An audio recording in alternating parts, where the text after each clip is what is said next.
Elena Ross had always believed that some dreams begin in silence, born not from grand ambition, but from the quiet ache of wanting a life larger than the one you were handed. She grew up beneath the endless skies of rural Montana, where winter winds carved through wooden homes, and the nearest library was a 2-hour drive away. Her father, a mechanic with hands rough as gravel, taught her to read strength in steel beams and patience in slow repairs. Her mother taught her that dignity lived in the choices you made when no one was watching. But it was Elena who dreamed beyond the horizon. Even as a girl, she would lie on the hood of her father's truck and trace imaginary skylines in the stars. Lines and arcs and impossible shapes, forming buildings she had never seen but somehow always known. Structures that breathed with the wind, that carried the weight of storms without yielding. Structures that belonged to a future she hadn't yet earned. At 17, she left home with a single duffel bag, a scholarship to a small engineering program, and a heart full of stubborn hope. From there, her life unfolded like one of her blueprints, slowly at first, every line deliberate, every angle a compromise between what she wanted and what the world allowed. Seattle became her second birthplace, a city of water and sky where cranes pierced the clouds like mechanical birds, and every corner hummed with invention. It was here that she learned how steel could be coaxed into grace, how earthquakes could be tamed by design, how mathematics could hold its own kind of poetry. And it was here she met Nathan Hale. He entered her life the way evening light slips through a window, uninvited but comforting, charming without effort, ambitious in a way that mirrored her own hunger. He saw her when she was building her first prototype for an energy-dispersing beam system, her hair tied back with the same worn band she'd used since college, her eyes alight with the thrill of possibility. Where others saw a young woman without pedigree, he saw brilliance waiting to be unveiled. At least, that was what he told her. His admiration wrapped around her like warmth in winter. She let herself believe it. Perhaps that was her first mistake. Or perhaps it was simply human nature to lean toward any hand that claimed to understand you. Over the next 5 years, Elena rose faster than anyone in her program. Her firm, Ross Dynamics, became a whisper among West Coast developers, then a name, then a force. She pioneered lightweight seismic frameworks that swayed like living things, that protected lives while dancing with the Earth's unpredictable rhythms. Her buildings were elegant, resilient, and strangely intimate, like letters she wrote to the world, signed in steel. People said she brought softness to engineering. Others said she brought truth. Yet through every award, every contract, every late-night breakthrough that left her exhausted and luminous, she still carried the memory of the girl lying on the hood of a pickup truck, imagining a skyline she had no right to dream. Now, as she stood in her penthouse overlooking Elliott Bay, she could see pieces of herself reflected in the city, structures she had touched, foundations she had reshaped. The skyline she once traced in the stars now lived outside her window. And though she would never say it aloud, there were nights she pressed her palm against the cold glass, whispering a thank you to the version of herself who refused to quit. But success, she had learned, is a fragile thing. It dazzles with one hand and conceals shadows with the other. And sometimes the person standing beside you, smiling, reassuring, knows exactly where to strike. Elena didn't know it yet, but the man she trusted most had already begun unspooling the threads of her life. Quietly, methodically, without remorse. For now, though, this was the calm before the storm.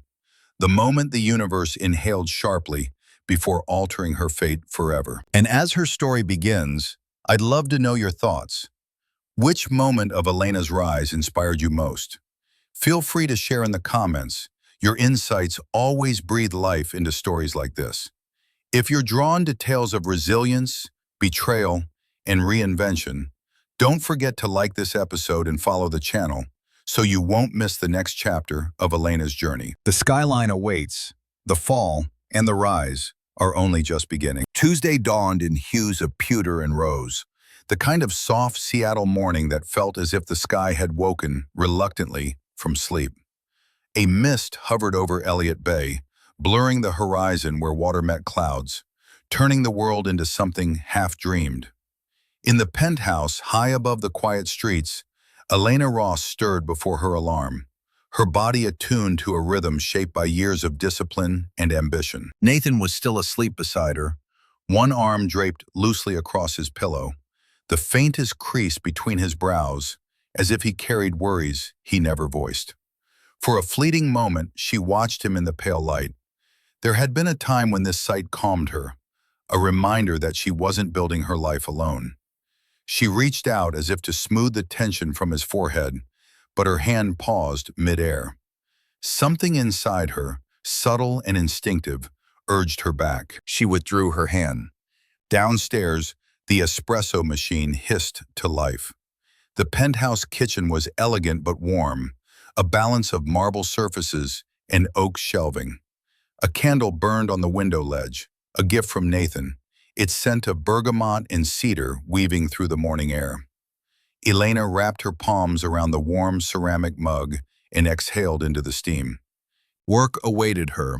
The final structural simulations for the Skyridge expansion were due that afternoon.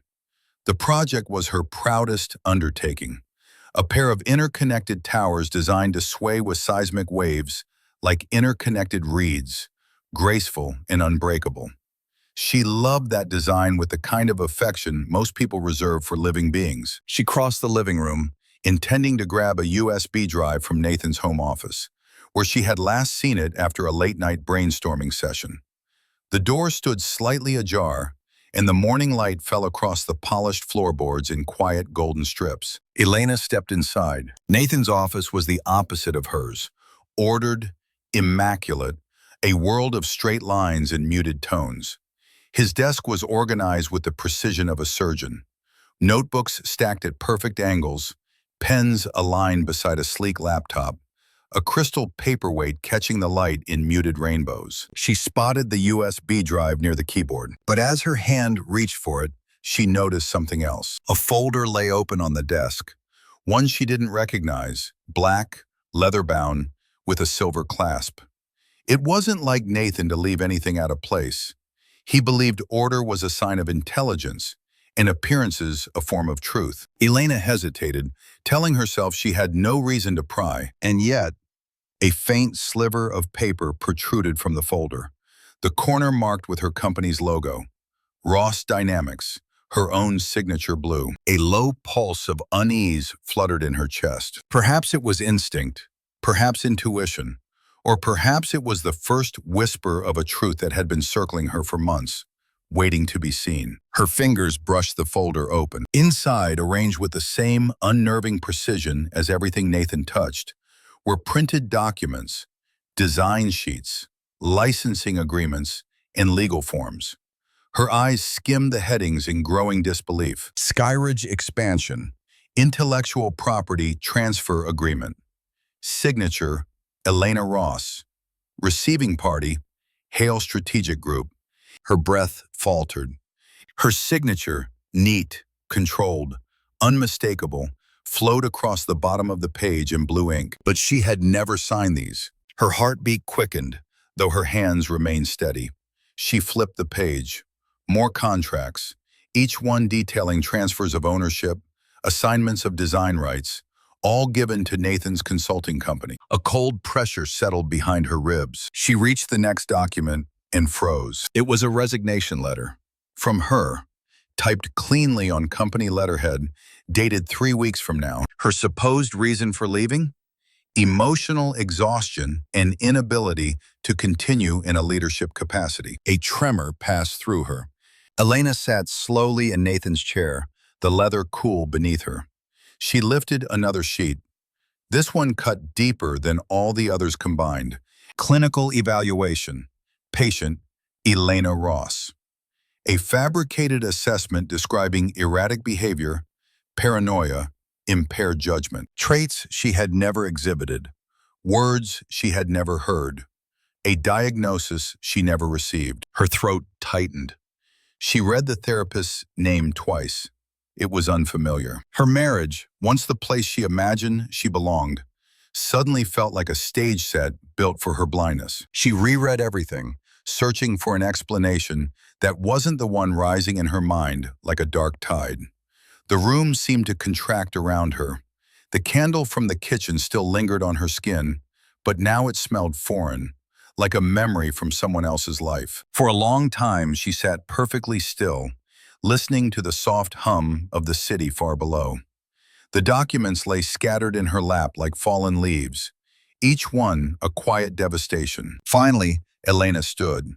The world had shifted on its axis. Something inside her, some quiet, loyal softness, cracked. She looked down at the forged signatures, the fabricated judgments, and though her pulse raced, her expression remained calm. The Tuesday that began as any other had turned into the fulcrum of her life. The moment when the truth illuminated everything she had refused to see. Behind her, she heard movement upstairs. Nathan stirring. The man who slept peacefully as he dismantled her future. Elena closed the folder carefully, as though sealing away the last remnants of the woman she had been when she woke that morning. When she walked out of the office, she did so with a silence sharper than heartbreak, carrying with her the knowledge that nothing, absolutely nothing, would ever be the same again. For a moment, Elena wondered if she were looking at some strange, elaborate joke. A cruel prank Nathan might reveal with a guilty smile and an awkward laugh. "I went too far. I'm sorry, I just wanted to see your reaction." But the ink on the page was dry and sober. The language of the contracts was precise, unsentimental. No margins filled with his messy notes.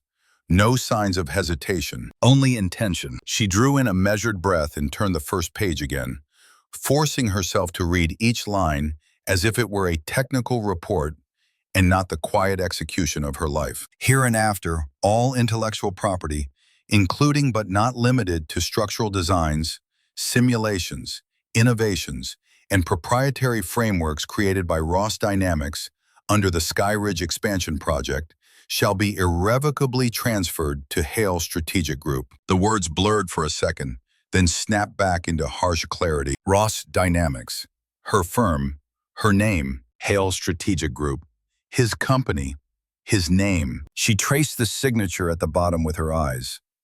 Elena Ross. There was the familiar curve of the R, the slight flourish she'd unconsciously developed in college, perfectly replicated. It was uncanny enough that, if she hadn't known herself, she might have believed she had truly signed. But she hadn't. She turned to the next contract, and then the next. Some were dated months back. Others spoke of future implementation, timelines where she slowly withdrew from leadership, where Nathan's firm shouldered increasing responsibility until they became the de facto face of her work. In black and white, Elena watched herself written into absence. Her chest tightened, but her hands did not shake.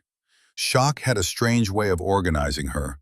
The more the world fractured, the more precise her mind became. She reached for another stack of papers. These were financial, spreadsheets converted to PDFs, tidy columns of numbers, transfers labeled as vendor consulting, risk assessment retainer, strategic advisory fees. Small amounts, nothing that would alarm an auditor glancing quickly through quarterly reports. But column by column, line by line, they flowed toward the same destination, an account under Hale Strategic Group. It wasn't just a betrayal, it was a pattern, a system. Elena lifted a page and almost missed the faint handwritten notes in the margin. Nathan's handwriting, elegant, slightly slanted. Round numbers. Keep under threshold. No more than 2.5% quarterly. He had calibrated her erasure with the same care she brought to balancing load distributions in a high-rise. She set the financials aside, her fingers brushing against another document, the resignation letter she had already seen, but now forced herself to read in full. To the board of Ross Dynamics, it is with a heavy heart that I tender my resignation as CEO and lead structural engineer. Heavy heart. Emotional burnout. The letter spoke in her voice, but with a fragility she did not recognize. It described a woman unraveling, overwhelmed by pressure, unstable in her decision-making, a woman who could no longer be trusted with foundations and lives. At the bottom, once again, her name, signed with that perfect, traitorous flourish. Elena swallowed against the dryness in her throat. Her gaze slid to the clinical evaluation once more. Patient exhibits signs of escalating paranoia, including unfounded suspicions of professional sabotage and marital betrayal. Strongly recommend a step back from leadership positions before impairments lead to catastrophic decisions. Her eyes lingered on that word, catastrophic. How neat it all was. How complete. A future where she broke down, where Nathan stepped in, where the world nodded in unison and said, yes, it's for the best. She was too fragile. He had not only aimed to steal her work, he had built a story designed to make that theft seem merciful. Elena closed her eyes. Images flickered behind her lids. Nathan toasting her first major contract. Nathan bringing her coffee during a brutal all-nighter. Nathan telling her with soft conviction that he believed in her more than she believed in herself. Had he been drafting these documents then? Running projections on her failure while kissing her temple? A part of her wanted to scream, to storm upstairs, hurl the contracts onto the bed, demand answers, demand honesty, demand that he at least look her in the eyes while his lies finished their work. But a calmer, colder part of her knew better. Confrontation would give him time. Time to adjust, to spin, to paint her reaction as proof of instability. Time to disappear evidence, to lock down accounts, to move money somewhere she couldn't trace. The forged future she held in her hands was a blueprint, his. If she wanted to survive, she would need one of her own. She reopened the folder, this time not as a wife stumbling over a stranger's deceit, but as an engineer inspecting the fault lines in a compromised structure. She began to sort the pages into piles, contracts, financials, clinical fabrications, internal memos she had never seen. There were emails too, printed neatly, messages written from an address that mimicked hers by one letter, a double S instead of a single, an E slipped into her domain. From this counterfeit self, Elena recommended that Skyridge stakeholders include Nathan's firm in high-level discussions. She expressed fears about her own stamina. She praised Nathan's steady judgment. The precision of it was breathtaking. Not the kind that inspired awe, but the kind that made you feel suddenly cold in your own skin. Elena slipped her phone from her pocket. The screen's reflection showed a face she barely recognized. Pale, eyes too bright, mouth pressed into a thin, bloodless line. She opened the camera and took the first photograph. Click. The IP transfer agreement. Click. The resignation letter. Click. The clinical evaluation. Click. The spreadsheet with the circled account numbers. Page after page, angle after angle. She documented everything. It was methodical, almost ritualistic. The soft sound of the shutter punctuated the silence, measuring out the end of one life and the bare beginning of another. When she finished, she backed up the photos to the encrypted drive she used for sensitive designs. Her fingers moved with a detached certainty, as though some version of her had been expecting this all along and had been quietly preparing. As she slid the last page back into the folder, she noticed one more document tucked deep into the back pocket. It was a draft email, printed as if in rehearsal, addressed to her board. Given Elena's recent emotional volatility, it may be necessary to consider a compassionate transition. I'm prepared to step in temporarily for the sake of the company and the safety of our clients. Compassionate transition. The words made something in her go utterly still. There it was, the future that had been laid out without her consent. A narrative in which she unraveled, and he, gracious and steady, stepped into the space she had cleared with her supposed weakness. Elena closed the folder. Upstairs, the sound of running water reached her, the shower turning on, a door closing. The day was beginning for Nathan, as if nothing were amiss. For him, perhaps nothing was. His plan was in motion. The life he intended to claim was already outlined and notarized. All that remained was for her to play her part. But Elena Ross had spent her entire life defying the roles written for her. She set the folder exactly as she had found it, every page in place, the pen aligned as it had been, as if nothing in the world had been disturbed. Then she stood in the center of the office and let herself feel the smallest fraction of what had just been broken. Not her trust, that felt too naive a word. Not even her heart, that would mend around new shapes. What cracked inside her was the illusion that she and Nathan had ever been building the same future. The skyline outside the glass walls glimmered faintly through the mist, her work etched into the morning. It looked so solid from here, so permanent, but now she understood better than anyone. Even the most elegant structure could be brought down, not by visible storms, but by the quiet, hidden fractures no one bothered to see, except her. Elena moved through the penthouse like someone tracing the outline of a memory she no longer wished to keep. Each step felt both impossibly heavy and strangely painless, as if her body had separated itself from emotion in order to complete the task at hand. The morning light had shifted a little, turning from soft gray to something paler, more unforgiving. It crept across the hardwood floors in sharp lines, illuminating the familiar in a way that made it foreign. She returned to the bedroom. Nathan was still in the shower. She could hear the muted rush of water behind the closed door, the faint echo of him humming under his breath. That sound, once a comforting reminder of intimacy, now felt like an intrusion. A stranger singing in a place he didn't deserve to inhabit. Elena crossed to her side of the closet. The door creaked softly as she slid it open, the scent of cedar rising to greet her. Her clothing hung in curated arrangements, neutrals for boardrooms, darker tones for site visits, softer pieces Nathan said he loved on her. She stood there for several seconds, touching none of it, simply absorbing the realization that every garment, every pair of shoes, every neatly folded scarf belonged to a life she no longer recognized. She reached instead for the small duffel bag pushed into the back corner, half hidden behind a stack of winter coats. Faded navy canvas, a frayed strap, a stubborn zipper. This was the bag she had carried when she first stepped off the bus from Montana, her entire life compressed into its worn seams. It felt appropriate to begin again with the same bag. Elena placed it on the bed and unzipped it. She packed with precise movements: passport, tablet, external drive, a few changes of clothing, essentials that would not root her to this space. She did not take the dresses Nathan had chosen for her, nor the jewelry he'd gifted with such polished affection. Only pieces she had bought herself, or inherited, or loved without anyone's influence. Her hands brushed against the delicate silver chain her father had given her when she left home.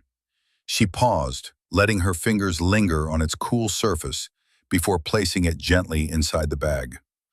A quiet ache unfurled inside her, not for Nathan, but for the girl who had once believed in promises spoken under evening lights. She zipped the bag closed. The sound felt final. On the nightstand, her wedding ring glinted faintly in the filtered light. She slid it off her finger.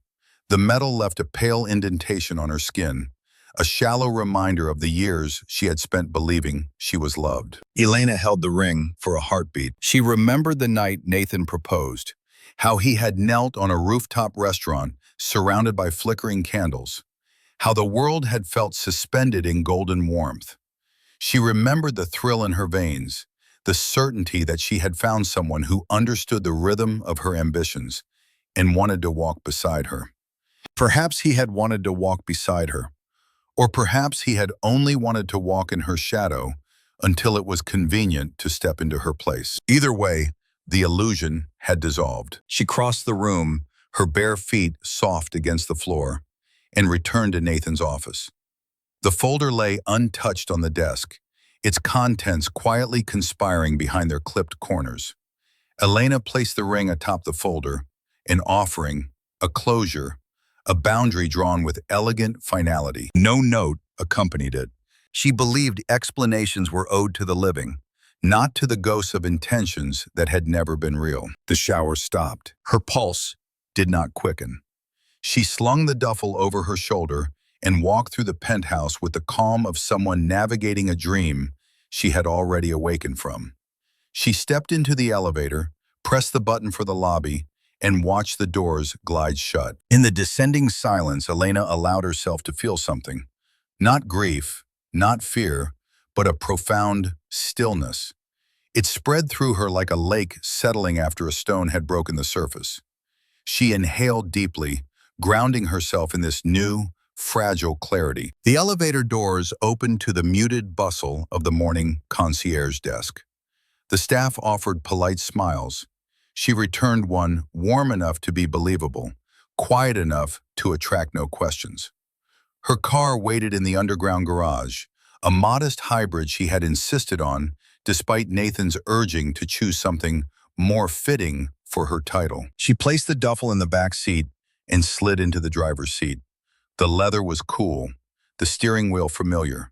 For a moment, she rested her forehead against her hands, letting the hum of the engine cradle her in its muted vibration. Then she drove. The city unfolded around her, the waterfront shimmering beside the highway, the cranes and towers of downtown piercing the lightning sky. She passed buildings she had helped design, each one holding a piece of herself, steel, envision, and stubborn hope. At a red light, her phone buzzed. Nathan's name lit the screen. A call, then another, then a text. "Where are you?" "Elena, this isn't funny. Come home, right now." She blocked the number. The light turned green. The road ahead opened like a promise she had forgotten she deserved. By the time she reached the interstate leading north, the city had begun to blur behind her. The skyline she once traced as a girl, the skyline she later reshaped with her own hands, slowly receded into the distance. Elena did not look back. She drove toward the border, toward Vancouver, toward the unknown, toward a life that was no longer built on forged futures and borrowed certainty. Her quiet exit was not an ending. It was the first unbroken breath she had taken in years. The border officer barely glanced at her when she handed over her passport.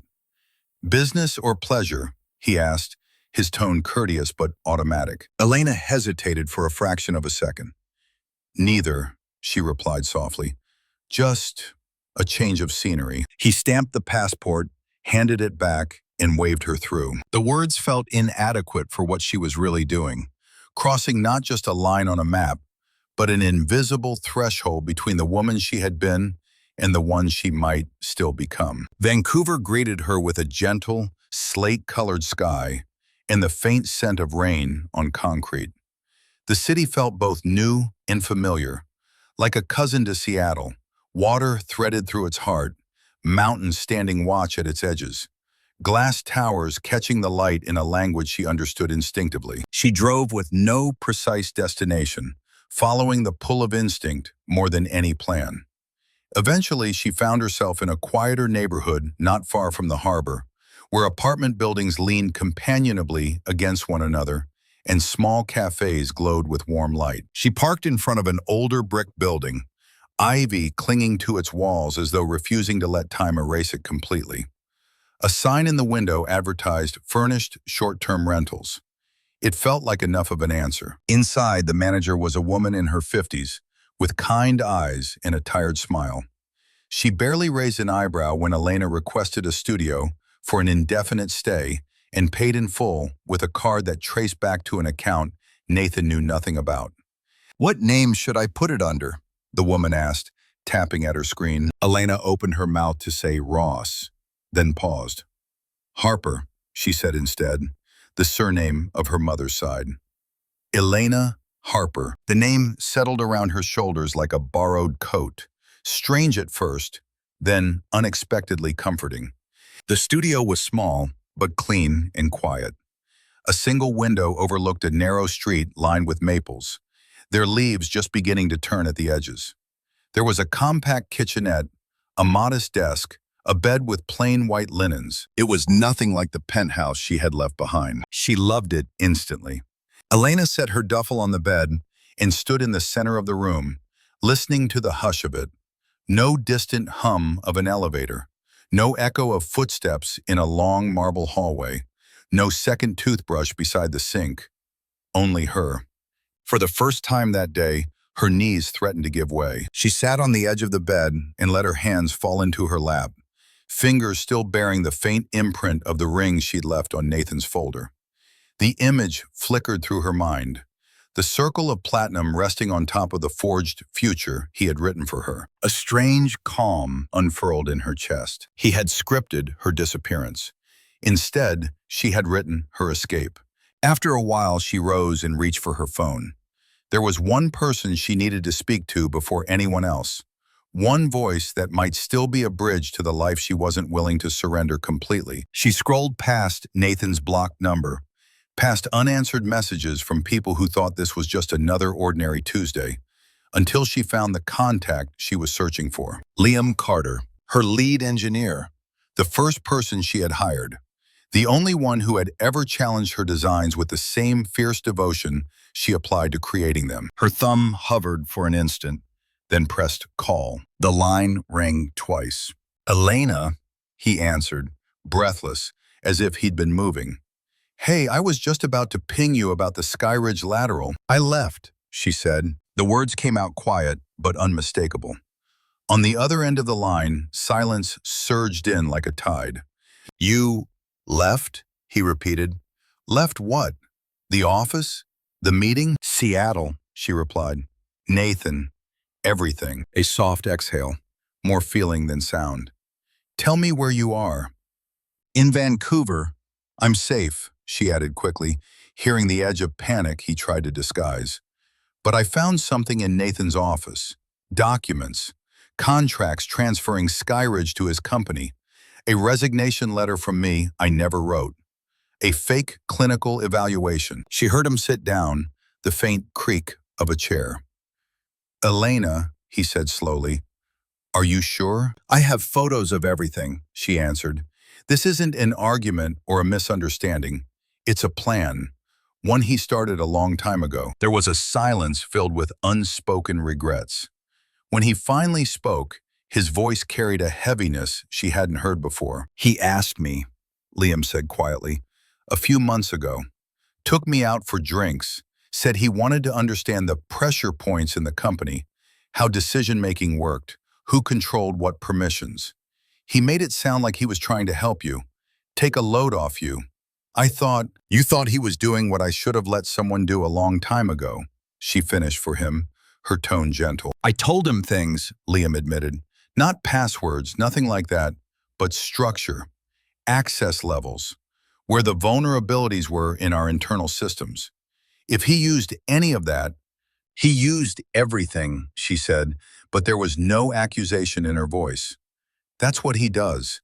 He finds good people and convinces them to hand him the blueprints to their worlds." On the other end, she heard a soft curse, quickly stifled.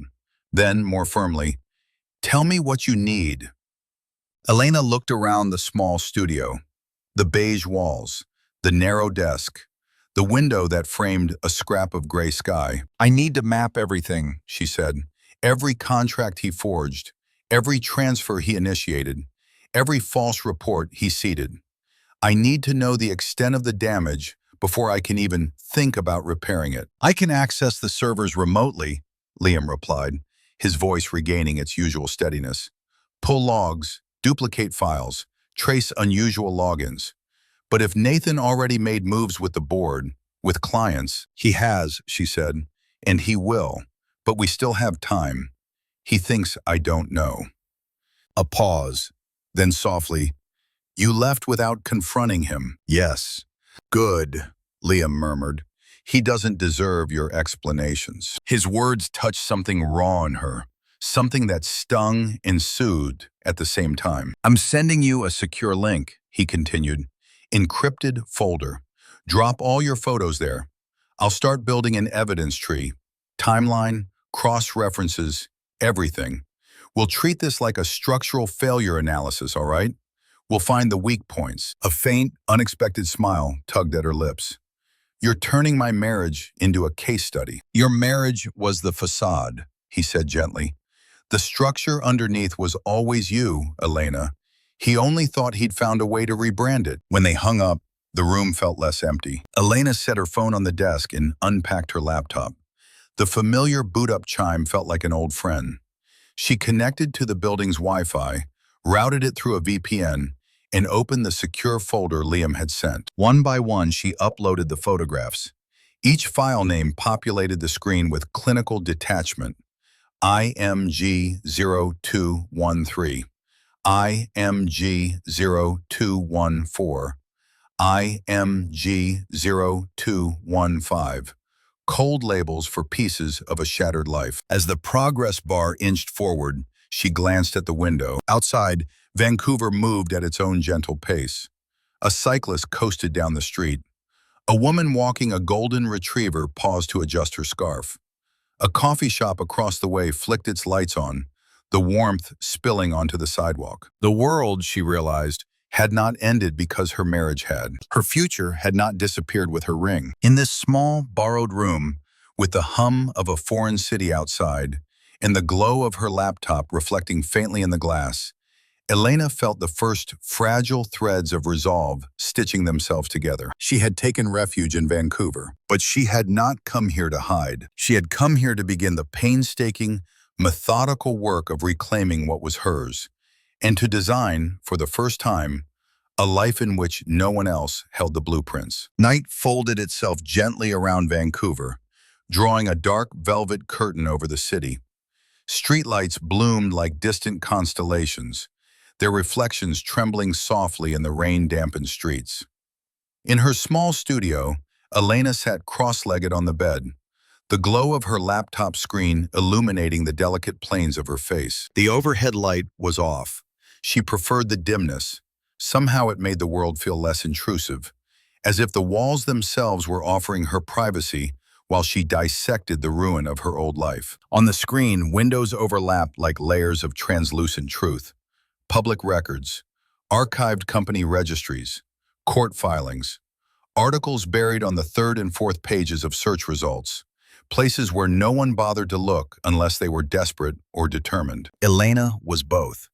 Liam's messages appeared periodically on the side of her screen, each new bubble a quiet anchor. Found traces of unauthorized logins from an external IP. Looks like Nathan accessed our servers at 2 to 3 a.m. repeatedly for months. I'm compiling a separate timeline for you. Don't read it all tonight. You need sleep at some point. She smiled faintly at that, though sleep felt like a luxury she'd forgotten the shape of. Her cursor hovered over a link with a familiar name. Hale Strategic Group, LLC, Chicago filing. Nathan had always said he'd cut his teeth in Chicago, working with Midwestern developers before relocating to the West Coast. She had pictured him then, coat collar turned up against the wind, walking along the river, wrestling with big ideas and small salaries. She had found the image endearing, even romantic. She clicked. The filing was dry, full of the usual legal formalities, but attached, under related records, were several items that tightened her chest. Civil Case 14-0921, Wilson versus Hale Strategic Group.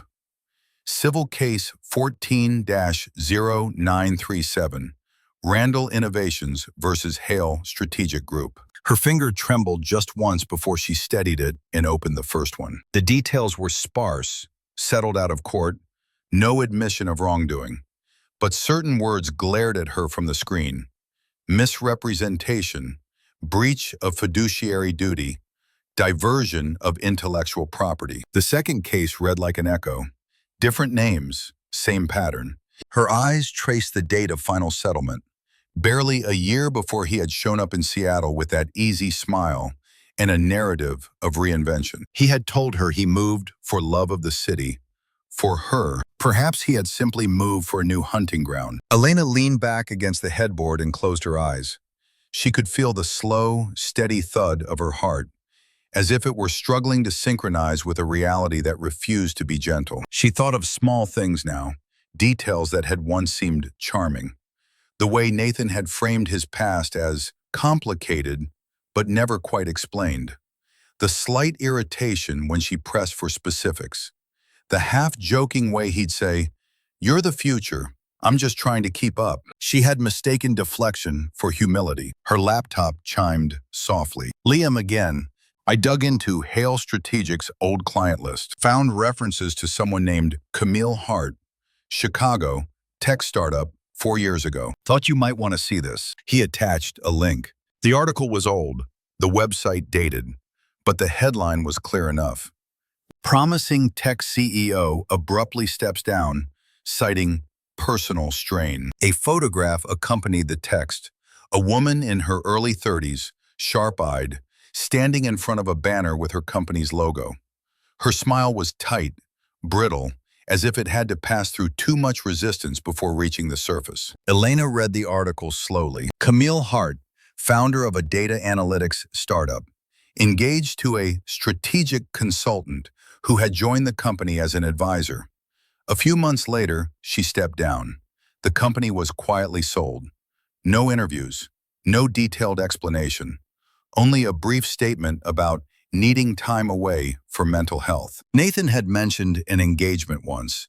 In the early days of their relationship, he had shrugged, said it had ended badly, that he preferred not to revisit it. Elena closed her eyes again, but this time the darkness behind her lids offered no comfort. How many times had he rehearsed that line? She scrolled further, following a trail of digital breadcrumbs.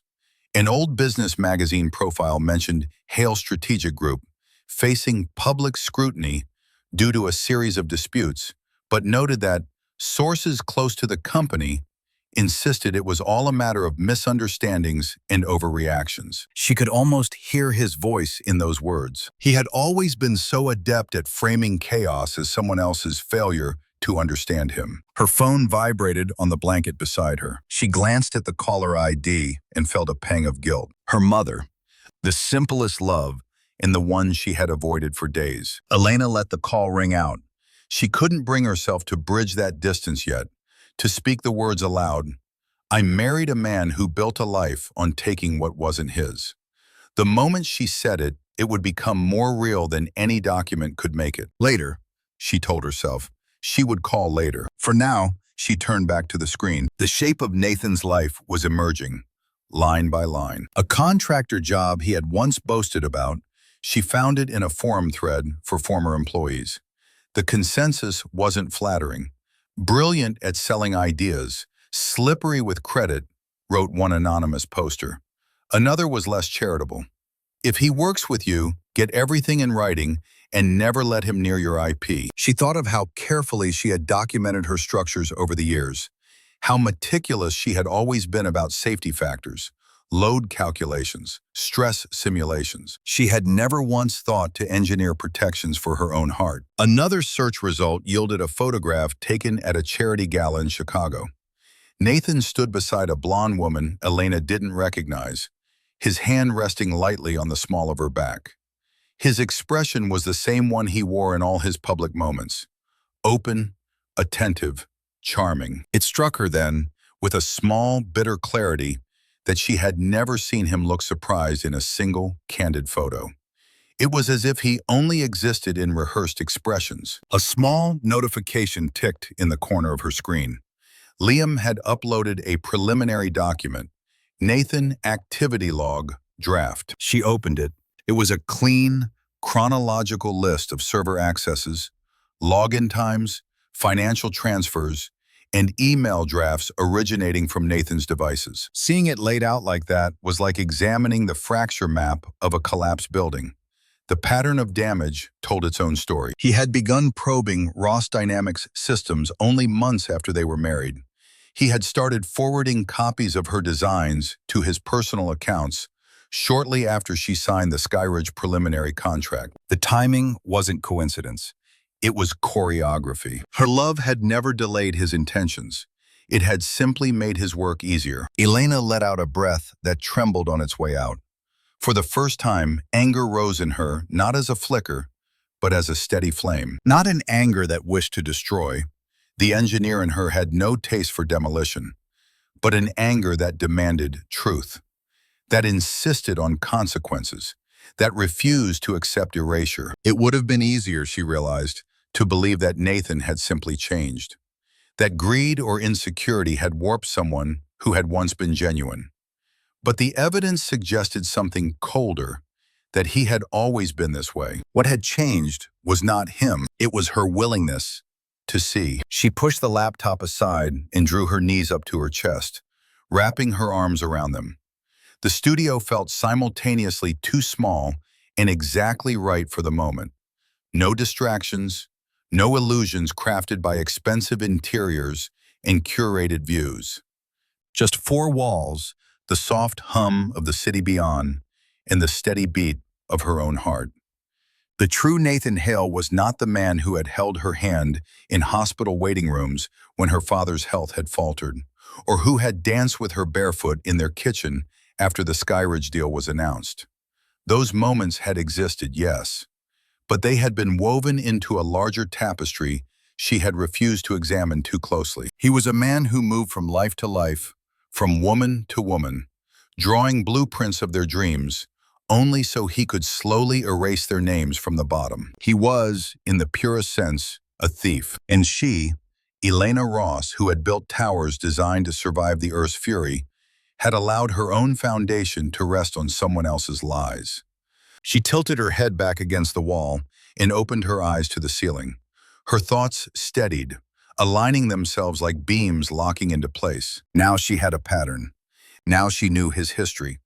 And with that knowledge came a fierce, quiet promise. Whatever he had done to the women who came before her, whatever he thought he would do to the women who might have followed, it would end here, with her, with the truth she refused to look away from any longer. Morning arrived not with sunlight, but with a pale, colorless glow that seemed to seep through the clouds rather than pierce them. Vancouver lay under a soft drizzle, the kind that blurred edges and turned the world into watercolor. Inside the studio, Elena woke with the taste of metal in her mouth and the faint ache of too little sleep under too many thoughts. Her laptop still rested on the desk where she had left it, lid closed, screen dark. Evidence waited in its circuits, timelines, screenshots, fragments of the truth she had dragged out of the shadows. For one suspended heartbeat, she allowed herself the fragile illusion that preparation might be enough. Then her phone buzzed. The display lit the dim room with a familiar name. Alicia Park, her attorney, her ally, the woman who had once defended Elena's right to put her name at the top of a patent, when a former professor had suggested it would be more strategic to let a senior colleague take the spotlight. Elena answered on the second ring. Alicia, Elena. The voice on the other end was steady, but threaded with something taut and restrained. Where are you? In Vancouver, Elena replied, pushing herself upright against the pillows. I'm safe. Good, Alicia said. A pause. I'm glad you left when you did, but we have a problem. Elena's fingers tightened around the phone. Of course we do. Nathan reached out to me yesterday, Alicia continued, not as your husband, but as an interested party. He implied you were unwell, that you might need representation soon, but that he was hoping to avoid anything adversarial. I told him politely to contact someone else. I don't represent people who mistake concern for control. A faint, humorless smile ghosted Elena's lips. That sounds like you. That was yesterday, Alicia said quietly. This morning is different. Something in her tone shifted the air in the room. Elena drew her knees up, bracing herself. He's filed a petition in King County, Alicia went on. Several, actually. One claiming that you misappropriated company funds for personal use.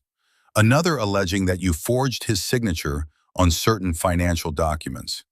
He's also submitted a request for an emergency evaluation to question your fitness to run Ross Dynamics. For a moment, Elena heard nothing but the steady rush of her own heartbeat in her ears. So he moved first, she said, the words tasting bitter. Yes, Alicia replied, and he moved fast.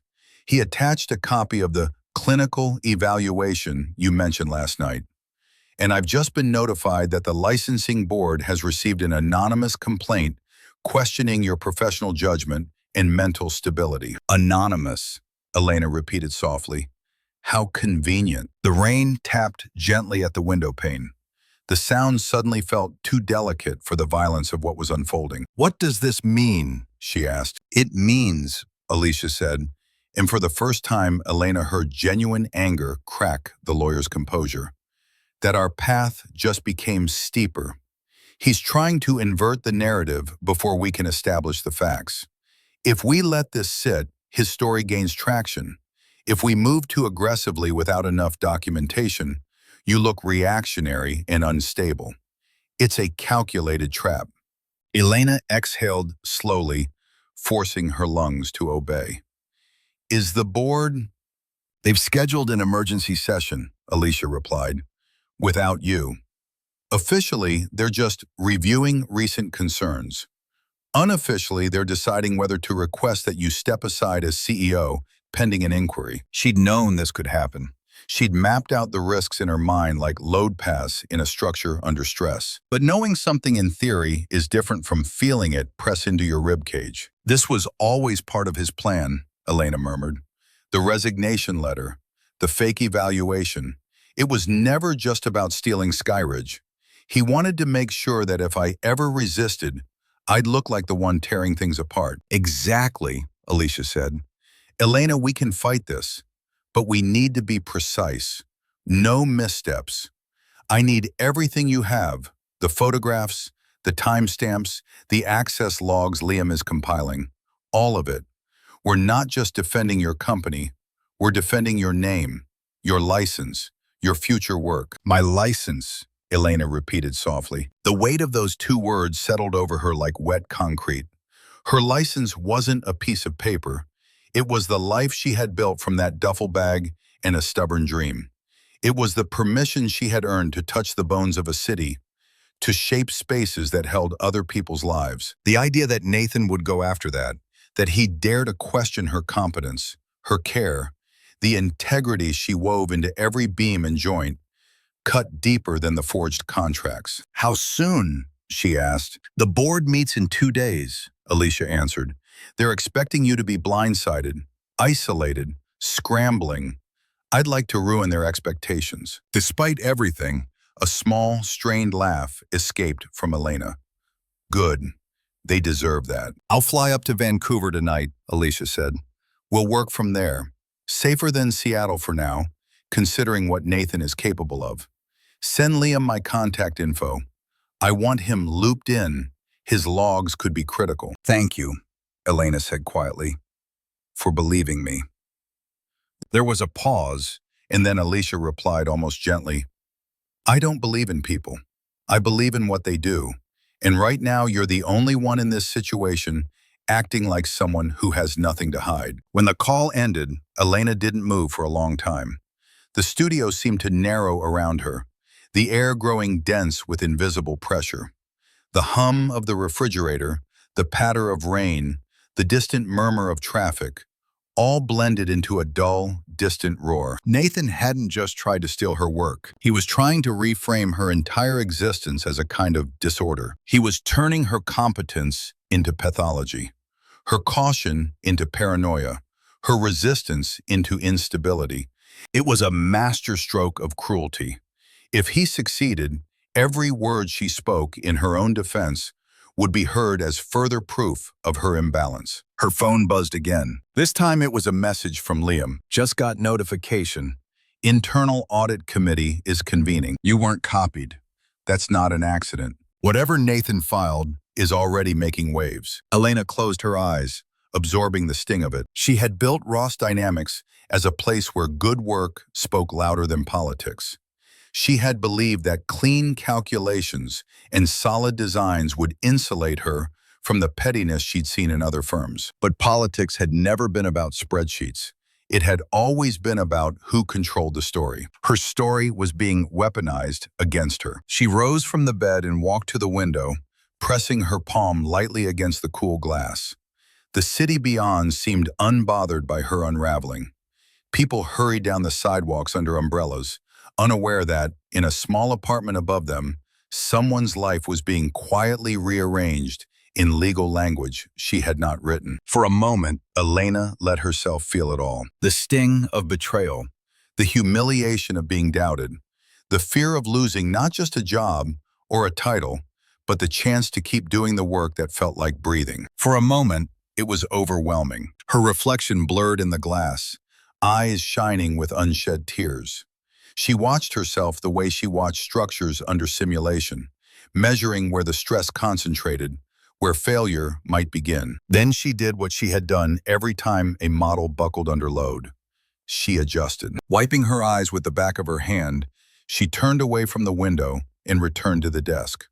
Her laptop waited, cursor blinking patiently in the secure folder she had created the night before. She opened a new document and titled it Counter-Narrative Draft. Beneath it, she began to type, not as a woman defending herself from a lover's accusations, but as an engineer documenting the sequence of a structural collapse. Dates, times, emails, contracts, access logs, every point of data became a steel beam in the framework she would use to hold back the lies. The first major setback had arrived, exactly as any good engineer should anticipate.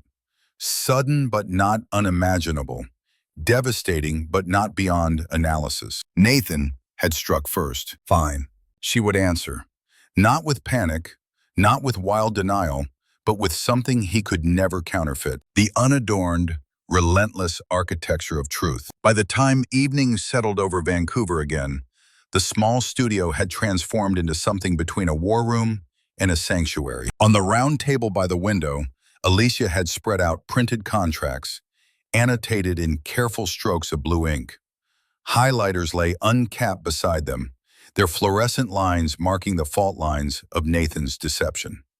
Elena's laptop sat open, the screen filled with spreadsheets and access logs, while another window showed Liam's shared documents updating in real time. Outside, the city glowed softly, a constellation of apartment windows and street lamps shimmering through the light drizzle. Inside, the air hummed with a different kind of intensity. Alicia had arrived that afternoon, carrying herself with the composed focus of someone accustomed to standing in courtrooms where futures were decided. She'd hugged Elena briefly at the door, not as an attorney greeting a client, but as a woman recognizing another on the edge of something devastating. Now, sleeves rolled neatly to her elbows, she leaned over the table like a strategist examining a battlefield. "Let's lay it out," she said, tapping her pen lightly against the top page. "Not as a story you're telling me, but as a sequence. We need the chain, every link." Elena sat across from her, hands wrapped around a mug of cooling tea, the steam long since vanished. "The sequence started before I even knew him," she murmured. "With Camille, with those Chicago lawsuits we found." "Yes," Alicia agreed, "but the law will care most about what he's done to you and to Ross Dynamics within the last few years. Patterns help, but facts win." Facts. Elena nodded, centering herself on that word. "Start where it matters," Alicia continued. Skyridge. Elena took a slow breath. Skyridge began 2 years ago when the city issued the preliminary request for proposals. We submitted a concept no one else did. Flexible spine with a seismic countersway system built into the connecting bridge. Nathan barely glanced at the early drafts.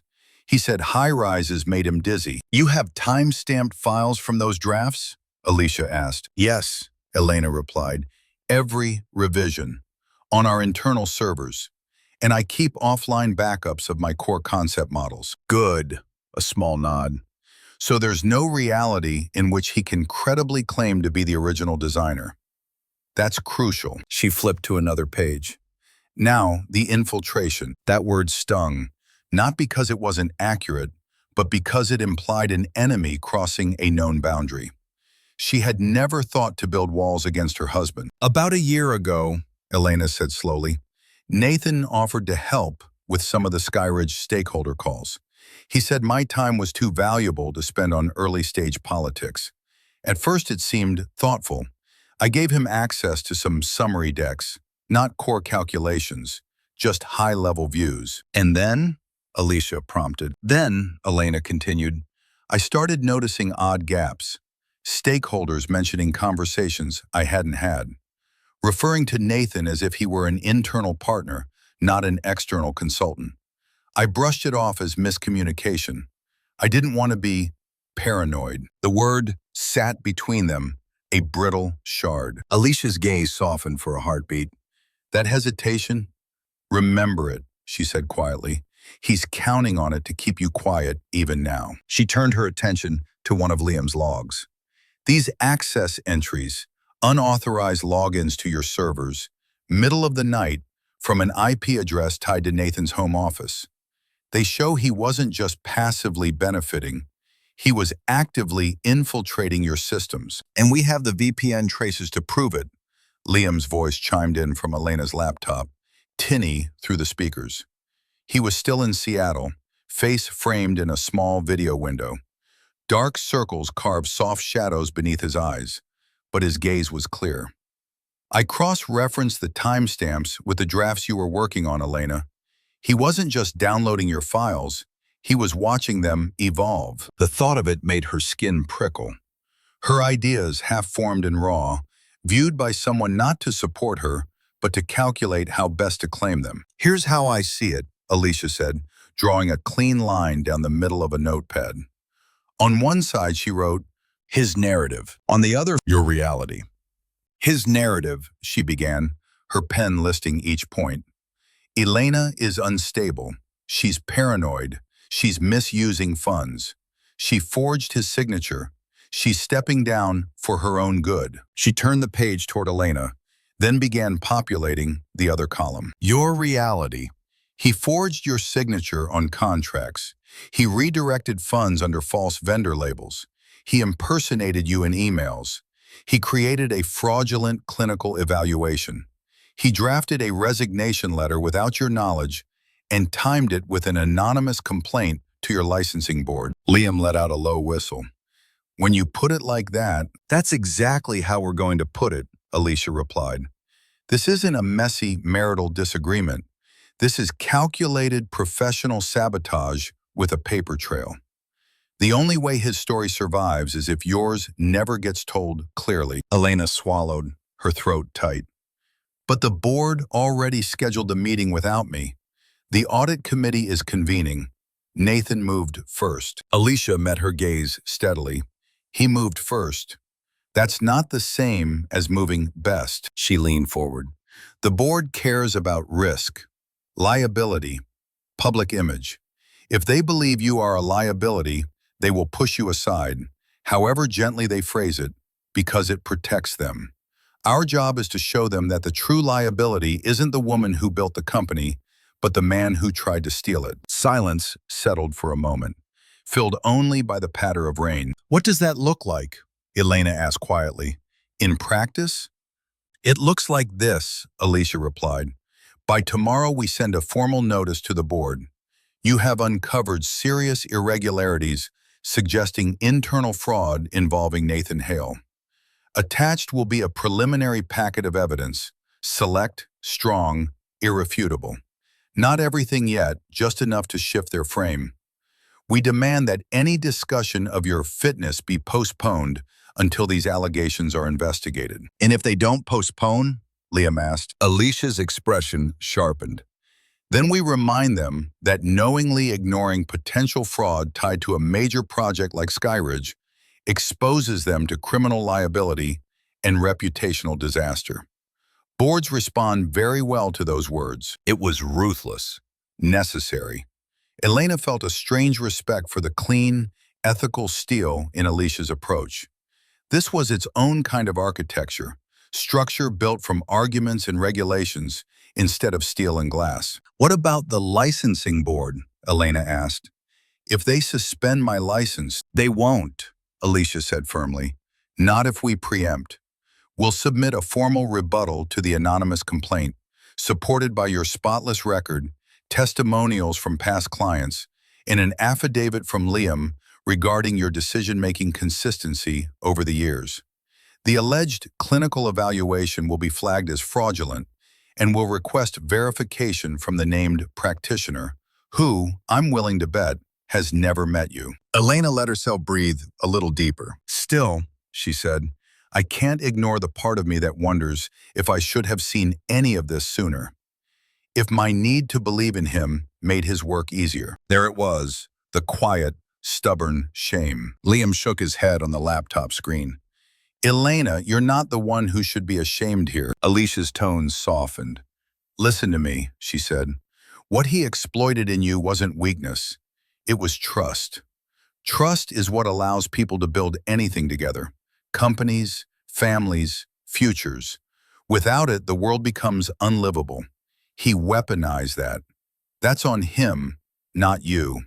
Elena's eyes burned, but she blinked the heat away.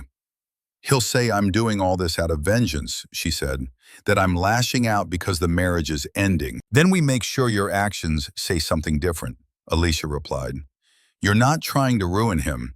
You're trying to protect the integrity of your work, your company, and the people who rely on both.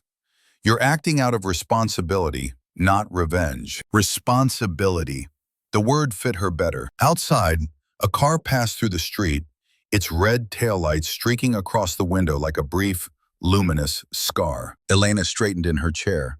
Then let's be responsible, she said quietly. Let's document everything. Let's inform Skyridge's oversight committee as well, before he tries to position himself as their savior from the unstable engineer. They deserve to know who's really been tampering with their project. Alicia nodded. I'll draft the notices tonight. You review them in the morning. Liam, you keep refining that log. Every anomaly gets flagged, cross-checked, and time-stamped. He raised 2 fingers in a mock salute. On it. As they worked into the night, the studio filled with the soft cadence of keys clicking, papers rustling, low voices weaving strategies together. It was not the kind of intimacy Elena had once imagined sharing in the evenings, but there was something profoundly binding in it all the same. For the first time since she'd sat in Nathan's office and seen her forged signature staring back at her, she did not feel alone with her ruin. They were building something together, a counterweight to his lies, a scaffold over the chasm he had opened. An architecture of resistance, brick by brick, fact by fact. They based to design a future in which Nathan Hale would no longer be the unchallenged author of her story. Seattle greeted her with a gray, wind-stirred dawn that seemed to mirror the weight in her chest. Elena stepped out of the cab in front of the Ross Dynamics headquarters, a building she had designed herself, its glass facade reflecting the restless sky. Normally, seeing it filled her with pride. Today, it felt like approaching a home that no longer recognized her. Alicia walked beside her, composed and sharp in a navy suit that cut clean lines through the morning fog. Liam had arrived earlier to prep the tech team in case anything needed to be verified on the spot. The 3 of them moved through the lobby with quiet purpose, the kind that made people instinctively step aside, though no one raised their voices. Employees turned to look. Some offered tentative smiles. Others glanced away too quickly. Rumors had clearly begun to spread. On the top floor, through a pair of double doors framed in ashwood, the boardroom waited, an expansive space of steel and glass, overlooking the skyline Elena had helped shape.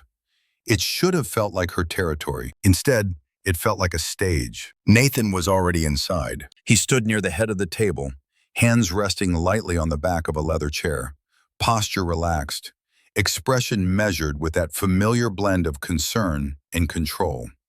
He looked up as Elena entered, and the soft, sympathetic smile that touched his lips tightened something deep inside her. Elena, he said gently, as though addressing someone fragile. We've been worried. His voice filled the room like a carefully poured mist, thin, almost tender, designed to blur the fault lines he himself had carved. She didn't answer him. She was not here to play the part he had written. The board members turned in unison, 5 pairs of eyes reflecting everything from confusion to apprehension. Elena recognized each of them. The CFO who'd once cried with joy when her son got into college. The COO who had debated for weeks about moving the firm's headquarters. The chairwoman, a brilliant woman with a mind like granite and a memory like silk. People she respected. People she had trusted. Elena, the chairwoman said, tapping her pen against a notebook. We appreciate your coming on such short notice. Short notice, Nathan's favorite battlefield. I understand there have been concerns, Elena replied, her voice even, her posture unbowed. Before those concerns are addressed, I'd like each of you to review something. Alicia stepped forward and handed out sealed folders, slim, precise, containing only the most irrefutable pieces of evidence they had chosen for this first strike. Nathan's eyes flicked to the folders. His expression didn't change, but the air around him sharpened almost imperceptibly. Elena, he said softly, you don't need to do this. You're overwhelmed. We can talk privately. No, she said simply. The words slid into the room like a blade of cold silver. Silence stretched as the board members opened their folders. Papers rustled, pen tips scraped across pages. Breath caught. One of the directors adjusted his glasses twice, as if hoping the numbers might rearrange into something less damning. Elena stood still as stone, her gaze steady. Her heart beat with quiet, measured force. She had spent years building structures designed to withstand earthquakes. She would stand against this tremor too. The chairwoman finally lifted her head. Mr. Hale, she said, her tone crisp as winter air. Perhaps you'd like to explain the forged signatures in these documents. Nathan didn't flinch. This was, Elena knew, one of his talents, composure crystallizing in the very moment he needed it most. I'm afraid, he said calmly, that Elena has misunderstood what these documents represent. We discussed these transfers months ago when she was feeling overstressed and considering stepping back. These signatures are not forged. They're replicas for internal reference. Nothing binding. Replicas. A beautiful word for theft. In the financial transfers? The CFO asked, brow furrowed. Nearly $80,000 over the last year, directed to a consulting account we never approved? Nathan exhaled gently, as though he pitied the confusion. All done to protect Elena. She was experiencing episodes, mood swings, anxiety. I was trying to help stabilize the company without humiliating her publicly. His gaze drifted to Elena with a rueful tenderness that made her skin crawl. Elena, sweetheart, he murmured, this isn't the place. Don't, she said quietly, and the word held a force that rippled through the room. Don't call me that. Not here. Not ever again. A flicker, just a flicker, passed through his eyes. Surprise, frustration, calculation recalibrating. I have never, Elena said, speaking to the board, experienced the behaviors described in that falsified clinical evaluation. I have never authorized any intellectual property transfer to Hale Strategic Group. I have never expressed intent to resign, nor signed a resignation letter. The evidence in front of you shows deliberate fraud committed by Nathan, not me. Her voice didn't tremble. The room's silence felt like a held breath. Then Liam stepped in from the doorway, holding a folder of his own. If I may, he said, addressing the board with quiet respect, I've compiled server logs showing unauthorized access to our systems from Mr. Hale's devices. The timestamps align with the drafts of these forged contracts. Nathan's polite mask finally cracked. You little, he began, before stopping himself, smoothing down the irritation with a breath, as though it had been a wrinkle in his suit. Liam, this is unfortunate. You're misinterpreting. Am I? Liam asked softly, placing his evidence on the table. Or were you hoping the tech team wouldn't bother to dig beyond surface logs? The chairwoman leaned forward, eyes sharp. Mr. Hale, this is very serious. Nathan straightened, voice suddenly cold beneath the velvet. She's unstable. This entire charade is an episode. She's imagining conspiracies. That's why I filed for an emergency review. Elena stepped forward. There is no episode, she said, each word precise. There is only truth, and you're terrified of it. Nathan blinked at her, and for the first time, she saw it. The faint rigidity of a man losing the narrative he had always controlled. The chairwoman closed her folder with a soft click that sounded, in the silent room, like a judgment passed. "We will be launching an internal investigation immediately," she said. "Mr. Hale, you are barred from entering company premises effective immediately. Security will escort you out." Nathan's throat worked. "You can't do this. You built nothing," Elena said, her tone gentle and merciless at once. "You stole drafts. You stole plans. You tried to steal a future." He turned to her then, desperation clawing through his voice.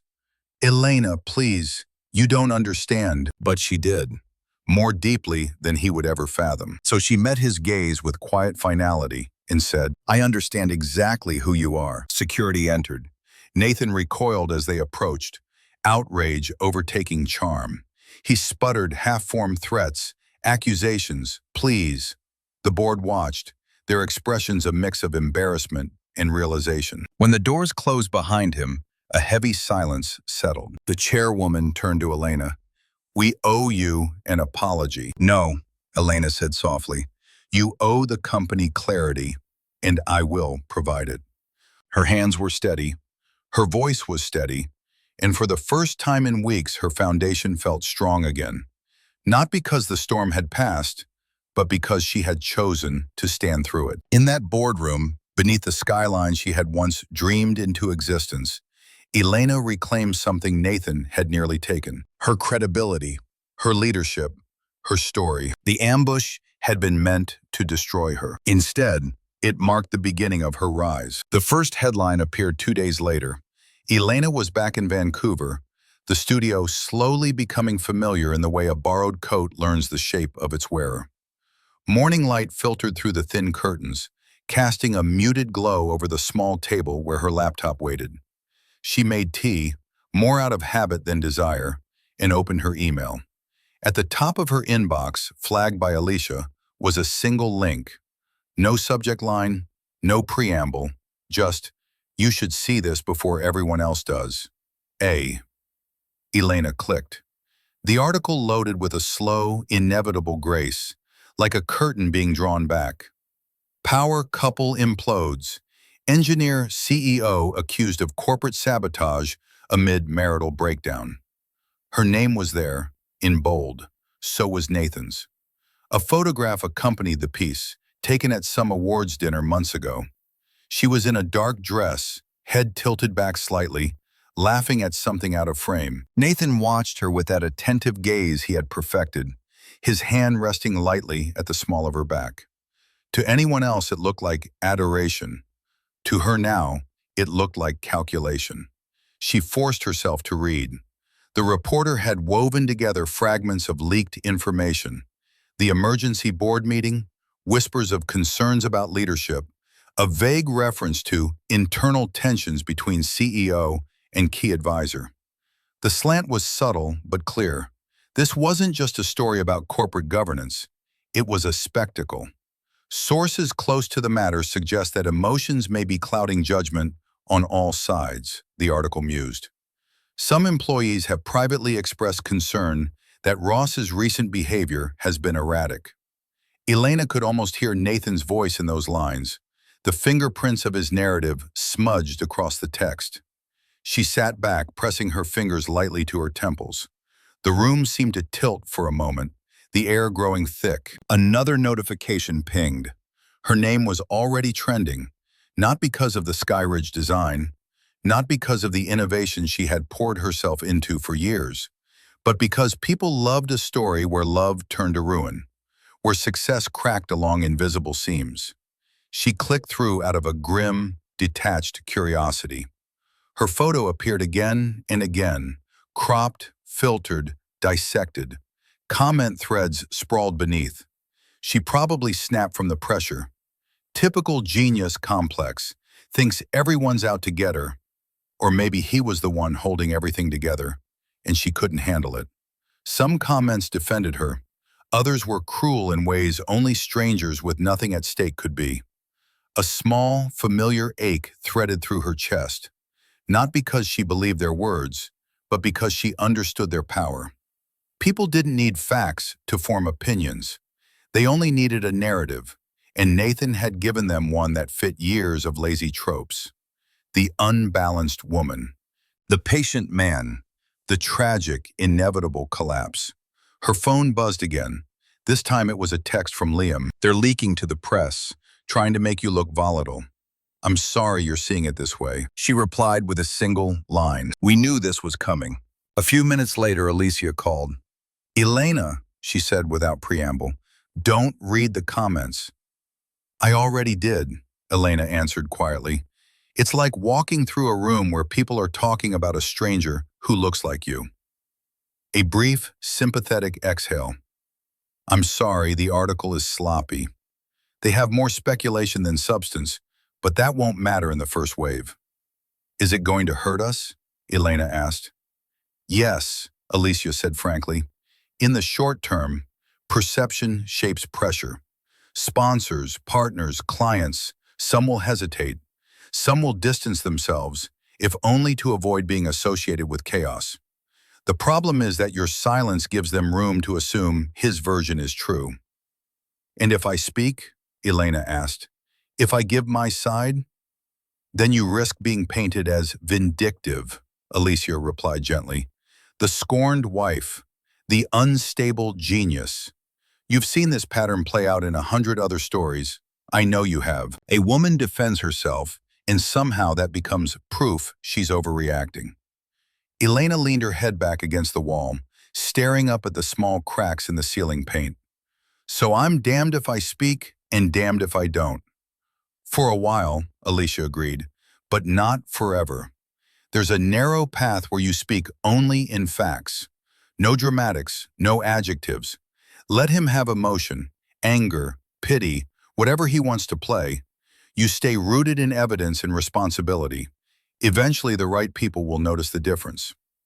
Elena closed her eyes. I didn't ask for this. No one does, Alicia said softly.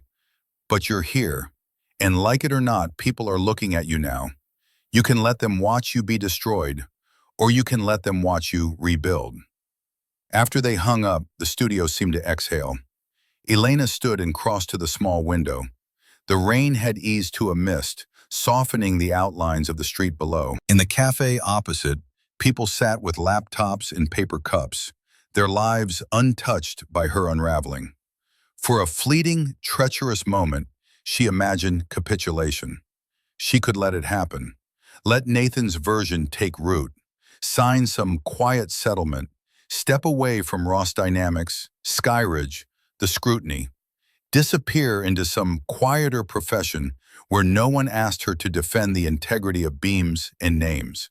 It would be so easy to let the world believe she had simply broken. The thought shocked her, not because she truly wanted it, but because it showed her how exhaustion could masquerade as pragmatism. She placed her hand against the cool glass. This was the moment, she realized, that separated foundations that merely survived from those that endured. Not the absence of stress, but the choice to resist collapse. Her laptop chimed again, an email this time, from a journalist whose name she recognized. Not a gossip columnist, not a blogger chasing spectacle, someone from a respected architecture and business magazine. Ms. Ross, the message began, I'm reaching out regarding recent reports about Ross Dynamics and your role in the Skyridge project. Off the record for now, I don't believe we're getting the full picture. If you're willing to talk, I'll listen, and I'll verify. She read it twice. Someone was offering her a different kind of stage, not one of scandal, but of testimony. It wouldn't be safe. It wouldn't be easy. Anything she said could be skewed, twisted, taken out of context. But for the first time since the storm began to gather, she saw a possible lever, a way to move the narrative even a fraction of an inch closer to truth. Her fingers hovered above the keys. Outside, the clouds thinned just enough for a muted shaft of light to glance off the window of Ross Dynamics headquarters miles away, in a different city, in a different life. She began to type, not a denial, not a rant, a request to meet, a promise to bring documents, a condition that nothing would go to print without verification.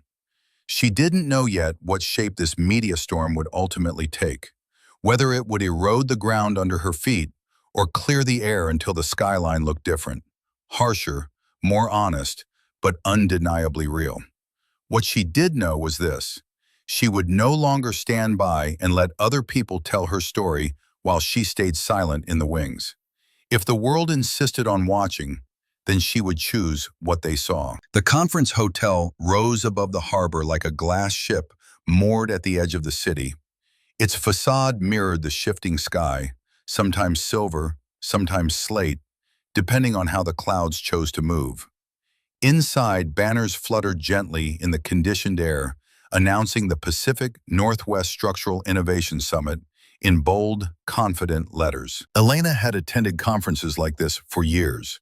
They were usually a blur of diagrams and equations, coffee and polite networking, panels on seismic retrofitting, breakout sessions about new composite materials, a quiet competition of resumes dressed in lanyards and name tags. This time, it felt different. She stood at the edge of the main atrium, a temporary badge clipped to her blazer. It spelled out her name, Elena Ross, P.E., followed by Ross Dynamics and keynote speaker.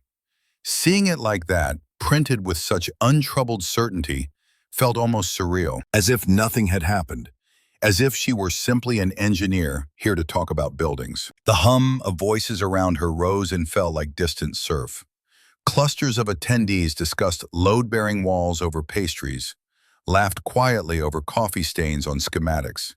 On a large digital display near the entrance, her photograph appeared in rotation among other speakers.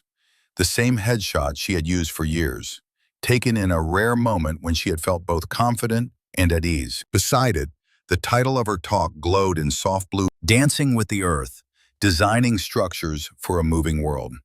She had chosen that title long before her own world began to lurch under her feet. Elena. She turned to see Liam weaving through the crowd, his lanyard slightly askew, a messenger bag slung over one shoulder. His presence grounded her immediately, something familiar in a room full of shifting variables. "You made it," she said. "Wouldn't miss it," he replied, offering a quick, wry smile. "Someone needs to make sure the slides actually work when you click the little arrow." She huffed a quiet laugh. "I can handle slides, Liam." "I know," he said softly. "That's why you're still standing here." They found a small table near the back of the atrium, out of the main currents of conversation. Through the floor-to-ceiling windows, the harbor lay still, boats bobbing gently, mountains rising beyond like ancient sentinels. "Any new developments?" she asked. He nodded. "Alicia filed our formal responses with the licensing board. The anonymous complaint is under review, but the accompanying clinical evaluation is already raising eyebrows. The clinic listed has no record of you." "That's something," Elena murmured. "More than something," he said. "It's a crack. Once one false document is confirmed, the rest start to wobble." "And Nathan?" The name tasted like metal. "Quiet," Liam replied. "Too quiet." His attorney issued a vague statement about respecting the process and hoping for a private resolution. Translation: he's hoping you'll fold. Elena's gaze drifted to the program booklet in her hands. Her name was there again, printed between other talks about base isolators and computational modeling. "I'm about to stand in front of a room full of our peers," she said. "People who've read the same article you have. Some will believe him, some won't. All of them will be watching." "Then let them," Liam said quietly. "Not because you owe them anything, but because you know how to stand in front of collapsing things and hold your ground." His words settled over her like a light, invisible armor. An announcement chimed softly, calling attendees to the main hall. The keynote was up. She didn't remember standing, only that suddenly she was walking down the carpeted corridor, the murmur of voices behind her fading into a focused hush. The auditorium was wide and gently sloped, rows of seats curving toward the stage, where a simple black podium waited under white light. Elena stepped up. The mic caught the faint rustle of her blazer as she adjusted it. For a moment she looked out at the faces, hundreds of them, some familiar, most not. a sea of expectant attention. Her slides flickered to life behind her. The first image appeared, a skeletal model of a high-rise, its frame bending gracefully under simulated seismic forces. She took a breath. "I came here," she began, her voice steady, "to talk about how we design structures for a world that never stops moving. I plan to talk about frequency and resonance, about how we can make steel sway in harmony with the earth instead of breaking against it." A slight ripple of nods through the crowd. "And I will," she promised. "But if I stood here and talked only about equations and beams today, I'd be ignoring something else that moves beneath what we build. Something that can be just as dangerous as tectonic plates." She turned slightly, so the audience saw not just the model behind her, but the lines in her face that hadn't been there a year ago. "I want to talk briefly about what happens when the structures we rely on most aren't made of steel or concrete," she said softly, "but of trust." The room stilled. "In the last few months," Elena continued, "I discovered that someone I loved and trusted was methodically rewriting my professional life without my knowledge. He forged my signature on contracts. He redirected my company's funds. He fabricated a narrative about my mental state to make it easier to remove me from the work I poured my life into." She didn't name Nathan. She didn't have to. The room was full of people who had already read the rumors. "I am not telling you this to ask for sympathy," she said. "I am telling you because it intersects with why we're here." She clicked to the next slide. A graph appeared, stress versus strain, a familiar curve. "This is what happens when a material is pushed beyond what it was designed to bear," she said. "At first, it deforms elastically, it bends and rebounds. But if the stress continues, it yields. Permanent change. Then eventually, fracture." She let the silence hold for a heartbeat. "We talk about this all the time in structures," she said, "but we rarely talk about it in people. We expect ourselves and each other to absorb infinite pressure, to withstand betrayal, overwork, gaslighting, erasure, without changing, without breaking. And when someone finally yields, we call them unstable, instead of asking who kept increasing the load." In the front row, a woman with silver-threaded hair watched her with an expression that was not pity, but recognition. "I am still standing," Elena said, "because I had support structures I didn't realize I'd built. Colleagues who believed documentation over gossip. An attorney who trusted my actions more than someone else's adjectives. A team that knew my work well enough to see what was stolen and what remained." She took a breath, then let a wry half-smile soften her features. "And also because, all modesty aside, I design for redundancy." A gentle ripple of laughter moved through the room, breaking the tension without dissolving it. "So yes," she said, her tone easing into something more familiar, more technical. "We're going to talk about dancing with the earth now, about flexible spines and tuned mass dampers, about how structures can survive what they were never meant to face." She glanced once more at the sea of faces. "But I hope," she added, voice quiet but clear, "that you'll also leave remembering this. The most brilliant design means nothing if we allow the people who create it to be quietly broken, discredited, or erased. We have a responsibility, not just to our buildings, but to each other." Then she clicked forward, and the talk shifted. She spoke of base isolation systems and nonlinear dynamic analysis, of how Skyridge's twin towers would sway in counterpoint, distributing energy instead of absorbing it. She traced curves in the air with her hands, the language of motion returning to her like an old song. As she spoke, something settled inside her. Not the erasure Nathan had intended, but a deeper anchoring. She was not hiding. She was not explaining herself defensively. She was simply telling the truth, both technical and personal, and trusting that those who understood what it meant to build would recognize the courage it took to stand here, uncollapsed. When she finished, the applause rose not in a roar, but in a steady, sustained wave. It washed over her gently, carrying within it something she had not dared to hope for: respect. Not universal, Not unanimous, but real. Afterward, a line formed, people waiting to speak with her. Some wanted to discuss damping ratios. Others wanted to say thank you without quite knowing how. One woman, perhaps in her early 40s, approached with a conference badge that read, Senior Project Manager. I've never heard anyone say it out loud at one of these, she said quietly. About the stealing, the erasing, it's everywhere. We just don't have names for it that don't make us sound difficult. Elena held her gaze. You're not difficult, she said. You're load-bearing. The woman laughed, but there were tears in her eyes. Later, when the atrium had emptied and the neon glow of the city had taken over from the natural light, Elena slipped outside for air. The harbor breathed softly in the dark, the faint clink of masts against rigging sounding like distant chimes. Behind her, the summit continued. Cocktail receptions, handshake promises, future collaborations being sketched in the air. Ahead of her, the water stretched toward a horizon she couldn't see. She stood there for a long moment, the cool night air filling her lungs, and realized something that made her heart ache and steady in the same breath.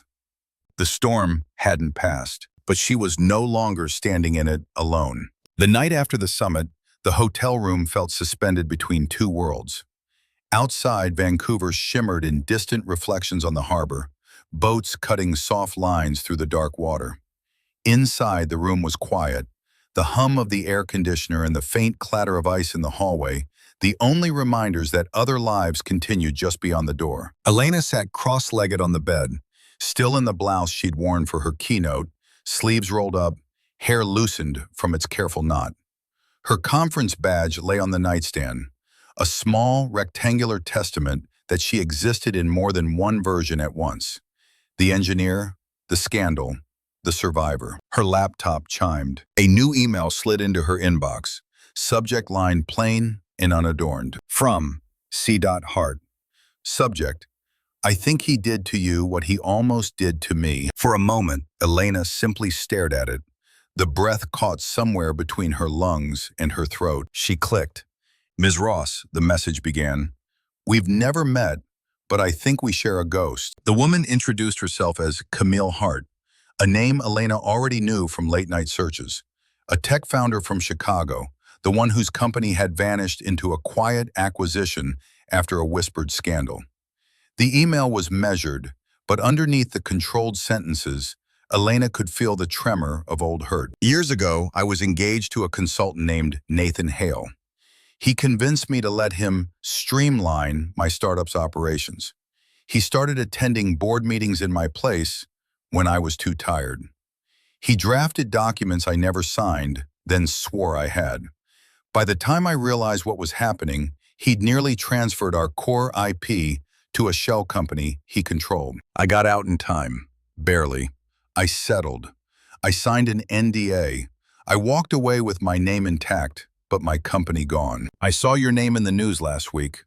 I recognize his patterns like a bad design. If you're willing, I'd like to talk. Elena read the email twice, then a third time. The words blurred at the edges, not because she didn't understand them, but because they confirmed what she already knew in her bones. She had never been the first, nor, if nothing changed, would she be the last. Her cursor hovered only a moment over reply. She wrote back in simple sentences. Yes, she wanted to talk. Yes, she believed Camille. No, she didn't think this was just misunderstanding. They set a time for the next afternoon, a video call, 3 time zones, and a shared history apart. Before she could close the laptop, another email arrived. From L. Dubreuil. Subject, Nathan Hale.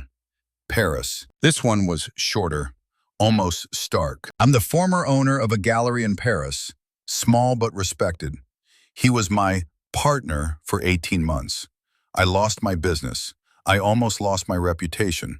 I haven't said his name out loud in 3 years. I watched a recording of your keynote tonight. Someone shared it in a group chat I'm in. You said something about people who build being quietly broken.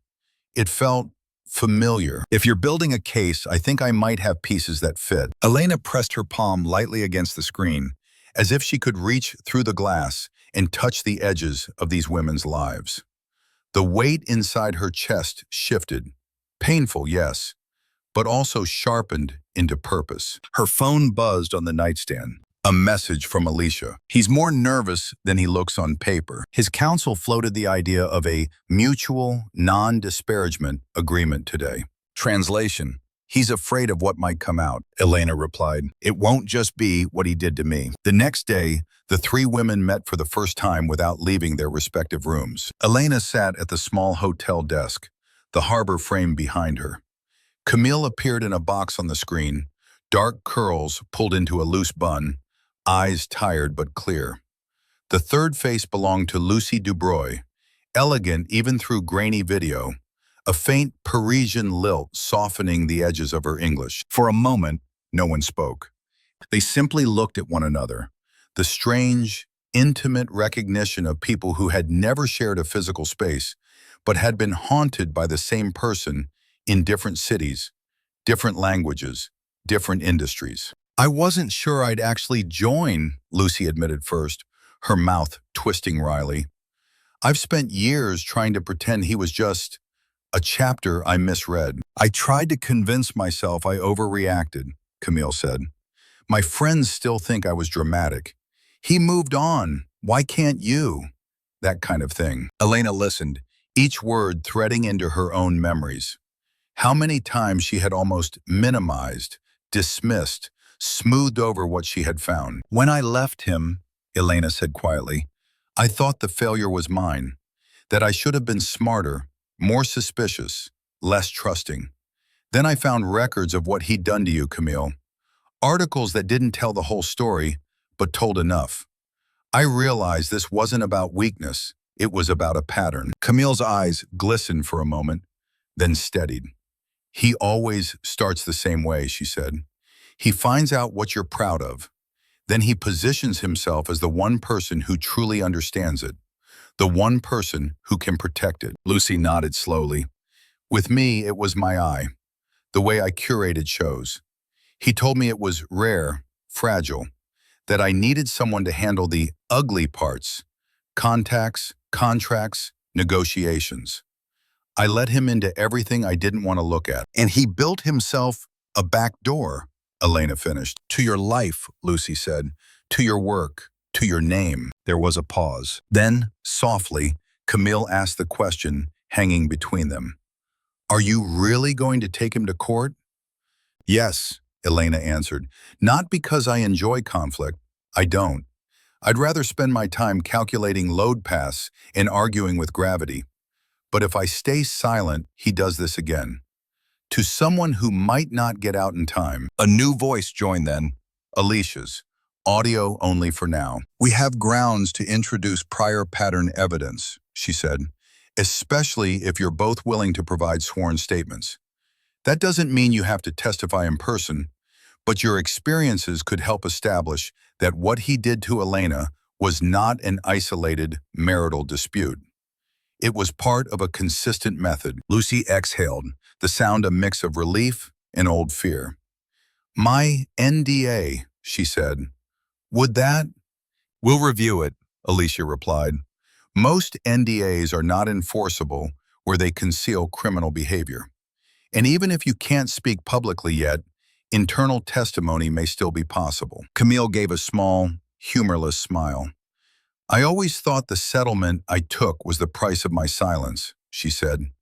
I didn't realize it might also be the currency that lets me help someone else. The conversation shifted then, not away from pain, but through it. They compared notes, the phrases Nathan had used, the way he'd framed their doubts as exhaustion, their questions as ingratitude, how he'd charmed their friends and families, weaving himself into the fabric of their lives so thoroughly that pulling him out seemed to risk unraveling everything. Elena listened to stories that were not hers, but could so easily have been. Each detail was a thread in a larger tapestry she was finally seeing in full.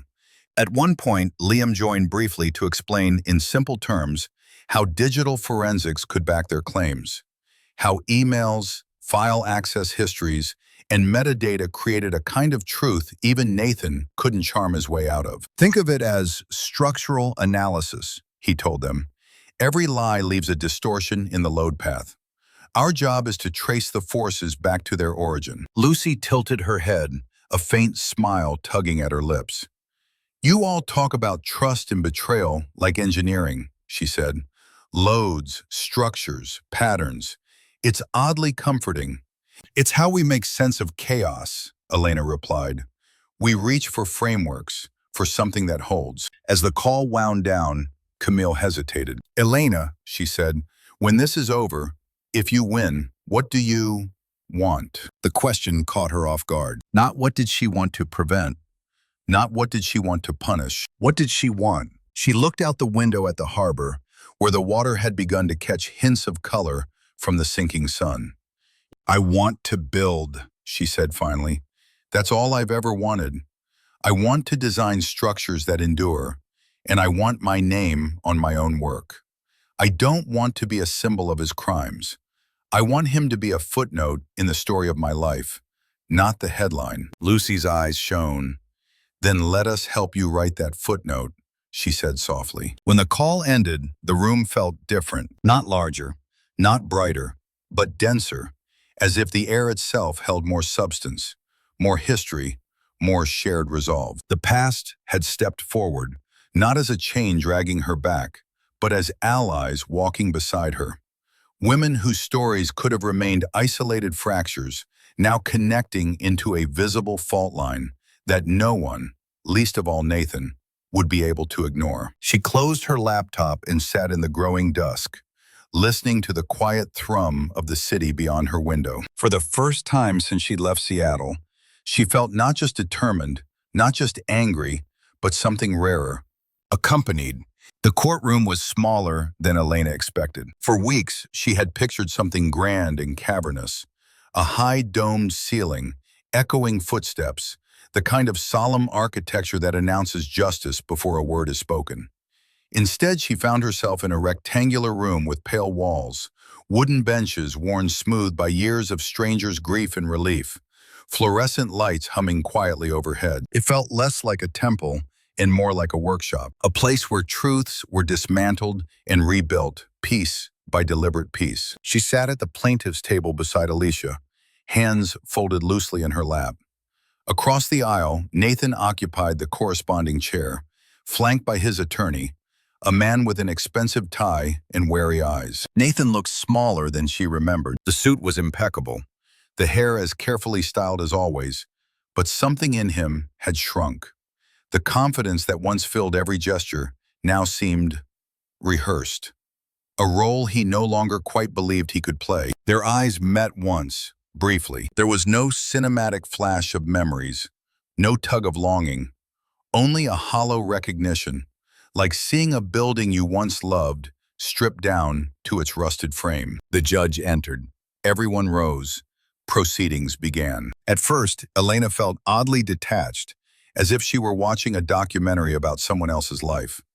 Attorneys spoke in measured cadences, phrases like material misrepresentation and intent to defraud stacking themselves in careful, impersonal rows. Evidence was introduced, contracts, bank statements, server logs, projected onto a screen in pale blue numbers. Liam testified first. He sat straight-backed in the witness chair, hands gripping the sides as if bracing against a tremor only he could feel. He explained with quiet clarity how the logs showed unauthorized access from Nathan's devices, how files had been copied, altered, exported under the cover of night. Can you say, to a reasonable degree of certainty, the prosecutor asked, that Mr. Hale accessed confidential designs and financial documents belonging to Ross Dynamics without authorization? Yes, Liam said, voice steady. I can. The defense attorney tried to rattle him, suggesting incompetence in the logging system, hinting at personal loyalty to Elena. Liam did not flinch. My loyalty, he said calmly, is to the truth and to the integrity of our work. Later, Camille appeared on the screen, her testimony given via video link from Chicago. The jury listened as she described how a man named Nathan Hale had once entered her life with promises of support and partnership, only to nearly strip her of the company she'd built. Lucy followed, her French accent wrapping around English words that carried a different kind of music, one of quiet anger and hard-earned resolve. She spoke of forged documents, of whispers about her fragility that had never matched the woman she knew herself to be. They were not on trial. They were not suing him now, but their stories formed a pattern, a rhythm the jury could not pretend not to hear. Finally, it was Elena's turn. Her name was called, and the world narrowed to the wooden steps leading to the witness stand. She rose, each movement deliberate, and walked forward. The room watched. She raised her right hand, swore to tell the truth, as if she had ever wanted anything else. The prosecutor's voice was measured, almost gentle.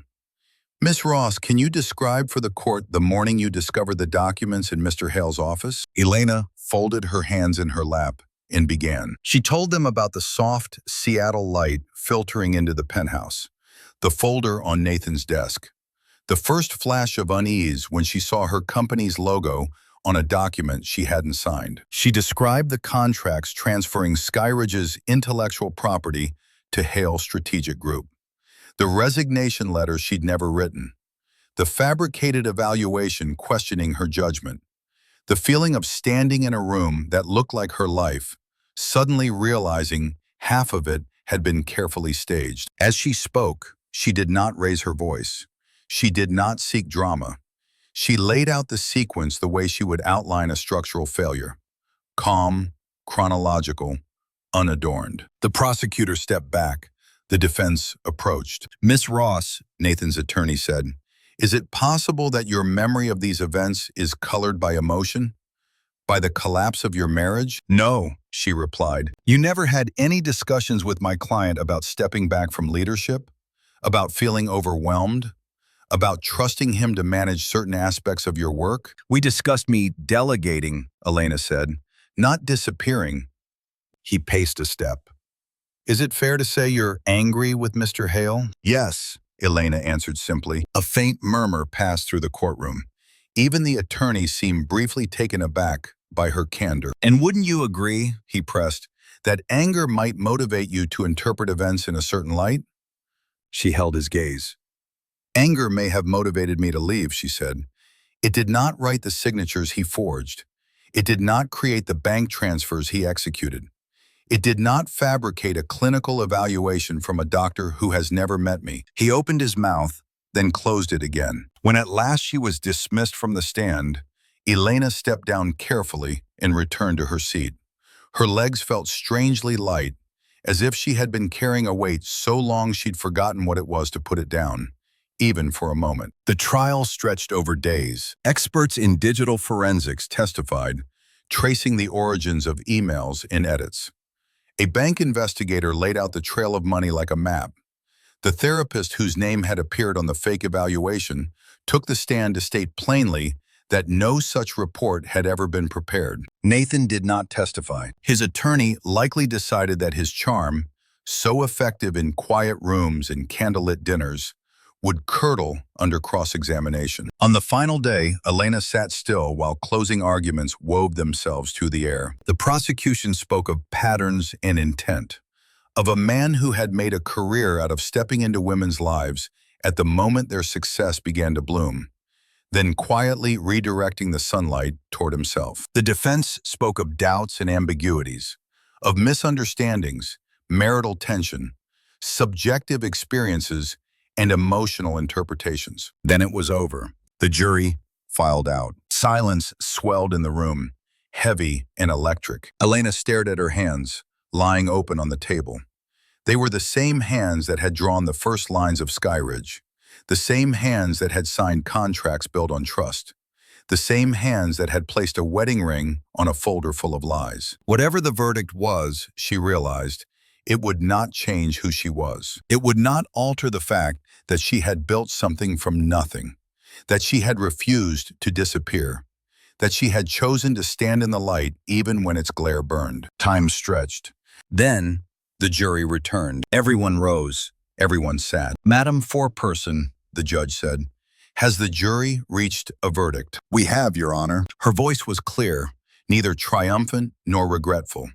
just certain. In the matter of fraud, she read, we find the defendant, Nathan Hale, guilty. The word landed not like a thunderclap, but like a final, measured strike of a gavel against wood. Solid, definite. Elena's breath left her in a quiet rush she hadn't realized she'd been holding. Guilty on fraud. Guilty on identity falsification. Guilty on financial misappropriation. Each count stacked neatly atop the last, building a structure of consequence he could not charm, seduce, or manipulate his way out of. She did not look at Nathan as the words were read. He had seen enough of her face for a lifetime. Instead, she looked down at her own hands and allowed herself a small, private acknowledgement. Not victory, not revenge, closure. Outside, when the proceedings finally ended, the sky over Seattle was as gray as the day this had all begun. Yet somehow the light felt different, cleaner. Elena stepped out onto the courthouse steps, the damp air brushing cool fingers against her cheeks. A few reporters lingered nearby, but Alicia shielded her gently, a firm hand at her elbow. You don't have to say anything today, Alicia murmured. You've said enough where it mattered. Elena nodded. The law had done what it could.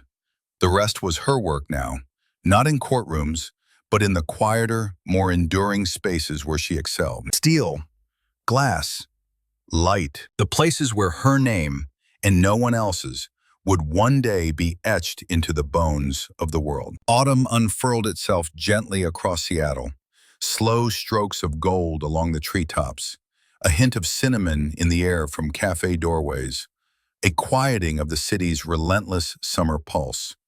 It was the kind of season Elena had always loved, transitional, honest, reflective. The world shedding old layers to make space for new ones. She understood that rhythm, now more than ever. The courthouse was behind her. The trial, the sting of headlines, the strain of whispering eyes, all of it belonged to a story she had walked through, not a life she had to keep living.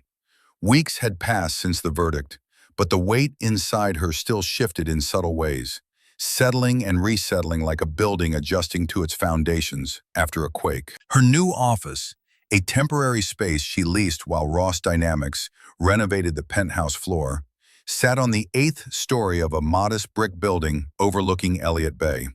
It wasn't glamorous. The windows didn't stretch from floor to ceiling, and the lobby smelled faintly of old carpet and cinnamon rolls from the bakery downstairs. But Elena loved it. The walls were still bare. The furniture was mismatched.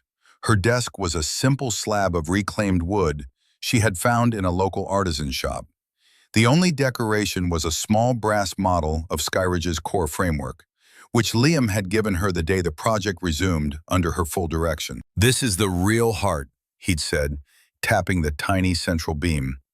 The part that doesn't break. She kept it beside her laptop now, a reminder that even the tallest structures rely on something quiet and unseen at their center. That morning, sunlight spilled through her narrow windows, catching the steam from her tea and turning it into a pale ribbon of light. She stood before the whiteboard, reviewing the newest sketches for the Skyridge atrium, a redesigned central garden that would weave greenery and filtered sun through the building's spine. Liam entered without knocking, holding 2 folders and a cup of burnt-smelling coffee. You really need to teach the bakery downstairs how to brew something that isn't a war crime, he said, dropping into the chair across from her. She smiled. I think it's their charm. It's something, he grumbled, though the faint warmth in his eyes told her he didn't truly mind. He handed her the top folder. Inside were updated contractor bids, scribbled notes, and a timeline with bold stamps marking the stages recovered after the chaos Nathan had caused. Everything's aligned, he said. With the verdict in, the board reapproved your leadership unanimously. Public sentiment is shifting too. Even the early skeptics are apologizing in indirect, awkward emails. Elena sighed softly. People love clean endings. This isn't an ending, Liam said gently. It's the foundation. She nodded. She knew that. She felt it in her bones. But foundations required choices, intentions, Decisions made not from fear or reflex, but from clarity. If I'm being honest, she said quietly, tracing a fingertip along the edge of the folder, I don't want to go back to the version of Ross dynamics we had before all of this. Liam tilted his head.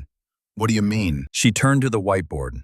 On the left side were engineering diagrams, calculations, cross-sections, sketches of beam joints. On the right, she'd written a single heading in bold ink, what the company should become. Below it, a list of sentiments, not metrics. Trust without naivete. Collaboration without exploitation. Spaces that hold people, not people who hold up spaces. I used to think the company's strength was precision, she said. Now I think it's something else, something more human. Liam watched her with an expression that hovered between admiration and something she didn't quite dare to name. You want to rebuild the culture, he said softly, not just the projects. Yes, she exhaled. I want mentorship programs, mental health support for staff, a clear, documented ethics framework, anonymous channels for reporting concerns, transparent leadership structures. I want a place where talent is protected, not preyed upon. You're building a sanctuary, Liam murmured, a real one. She allowed herself a small smile. Maybe, he leaned forward. Then you know I'm with you. Something warm unfurled in her chest. It wasn't the electric burn she'd once mistaken for love with Nathan. It was gentler, steadier, a warmth that felt like possibility rather than risk. A knock interrupted the moment. A delivery woman stood at the door, holding a long cardboard tube. Elena Ross? She asked. Yes. This is from the Vancouver Summit organizers. They said it was something they thought you should have. Elena signed for the package and thanked her. When she unrolled the tube, a trifold poster unfurled across her desk. It was a photograph, taken candidly, without her noticing, of her standing on stage at the summit, speaking with her hands raised in explanation, the structural model behind her glowing in soft blue. Pinned to the corner was a handwritten note, to the one who reminded us that the strength of a structure begins in the person who designs it. PNW Summit Team. Her throat tightened. She hadn't expected anything like this. She hadn't expected to be seen. Not like that. Liam smiled. If you hang that up, you know it'll make everyone in the office cry. Good, she whispered. As the day wore on, staff trickled into the space. Architects, interns, engineers she trusted. They brought laptops, enthusiasm, noise. They brought life. By mid-afternoon, the office hummed with conversation, clacking keyboards, the rustle of blueprints being unfurled. The atmosphere held no trace of fear, only anticipation, collaboration, the electric current of fresh beginnings. At one point, Elena stepped back, watching her team navigate the room with easy confidence. She saw the faces of people who had stayed, people who believed in her work, her leadership, her name. Names mattered.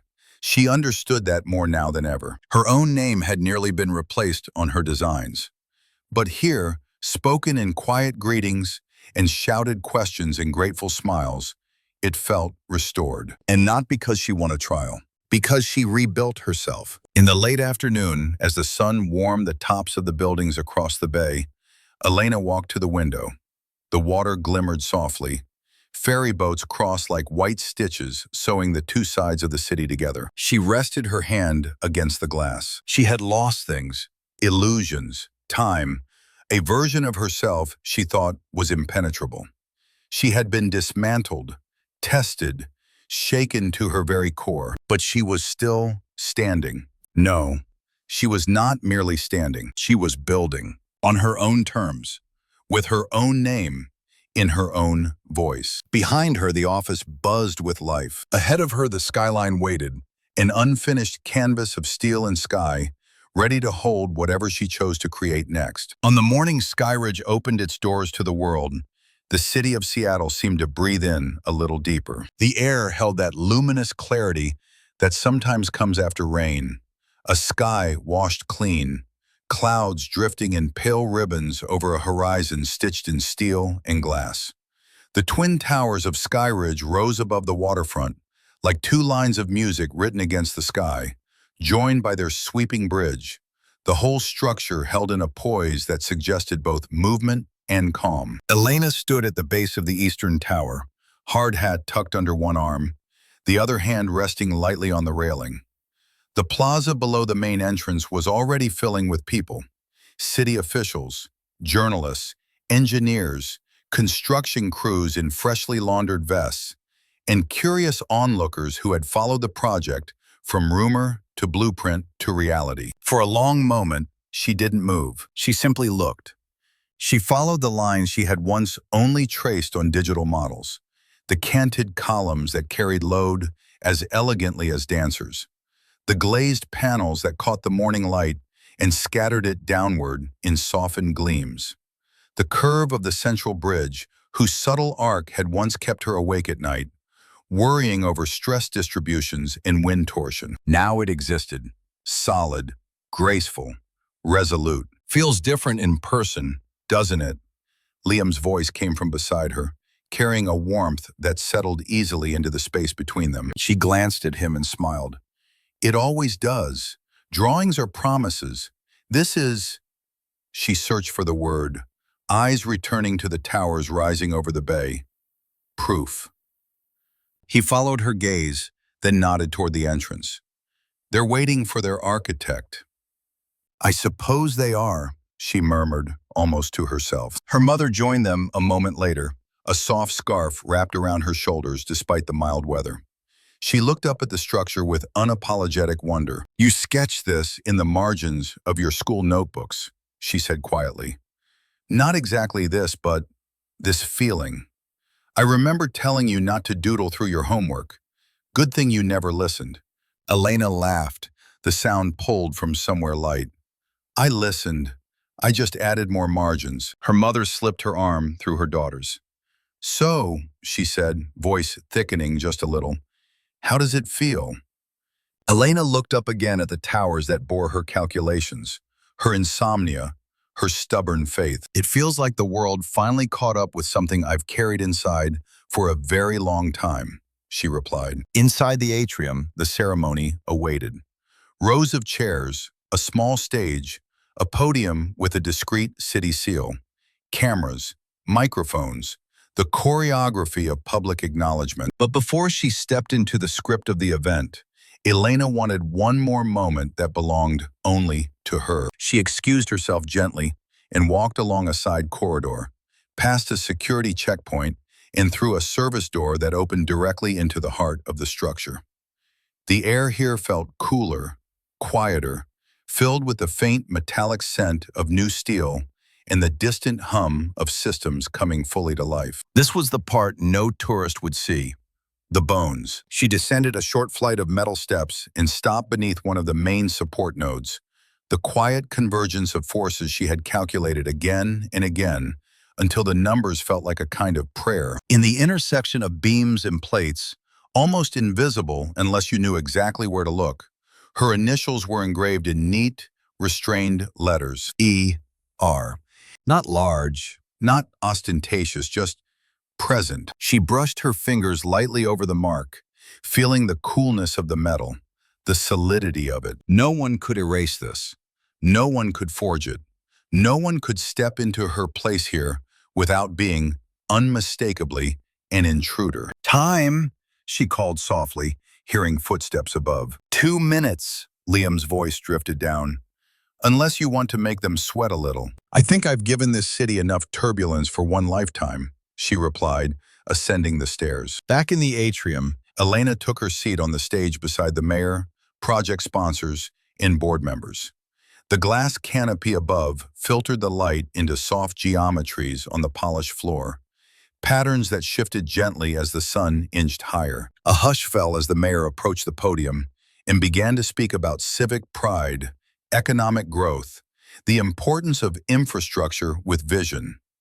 Elena listened with half an ear, her attention skimming the faces in the crowd instead. Near the front sat Camille, flown in from Chicago, her eyes bright and unflinching. Next to her, Lucy, hands folded delicately over her bag, gaze sharp and tranquil, at once. A few rows back, Elena recognized Sarah, the journalist who had told the fuller story when others reached only for spectacle. Her notebook ready, but her expression simply proud. These women, she thought, were part of the structure too, invisible but essential. And finally, the mayor's voice cut clearly through the space.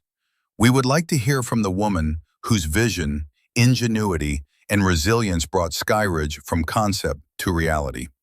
Please welcome Elena Ross. Applause rose like a tide. Elena stood, smoothed her jacket, and stepped toward the podium. The microphone captured the soft tap of her shoes against the stage, the light rustle of paper in her hands. She didn't look down at the notes. They were a comfort, not a script. She looked up at the atrium, at the twin towers, at the people gathered beneath them. When I first sketched the earliest version of this project, she began, voice steady and warm, I was sitting in a coffee shop, wiping faint circles of condensation off my notebook to keep the ink from smudging.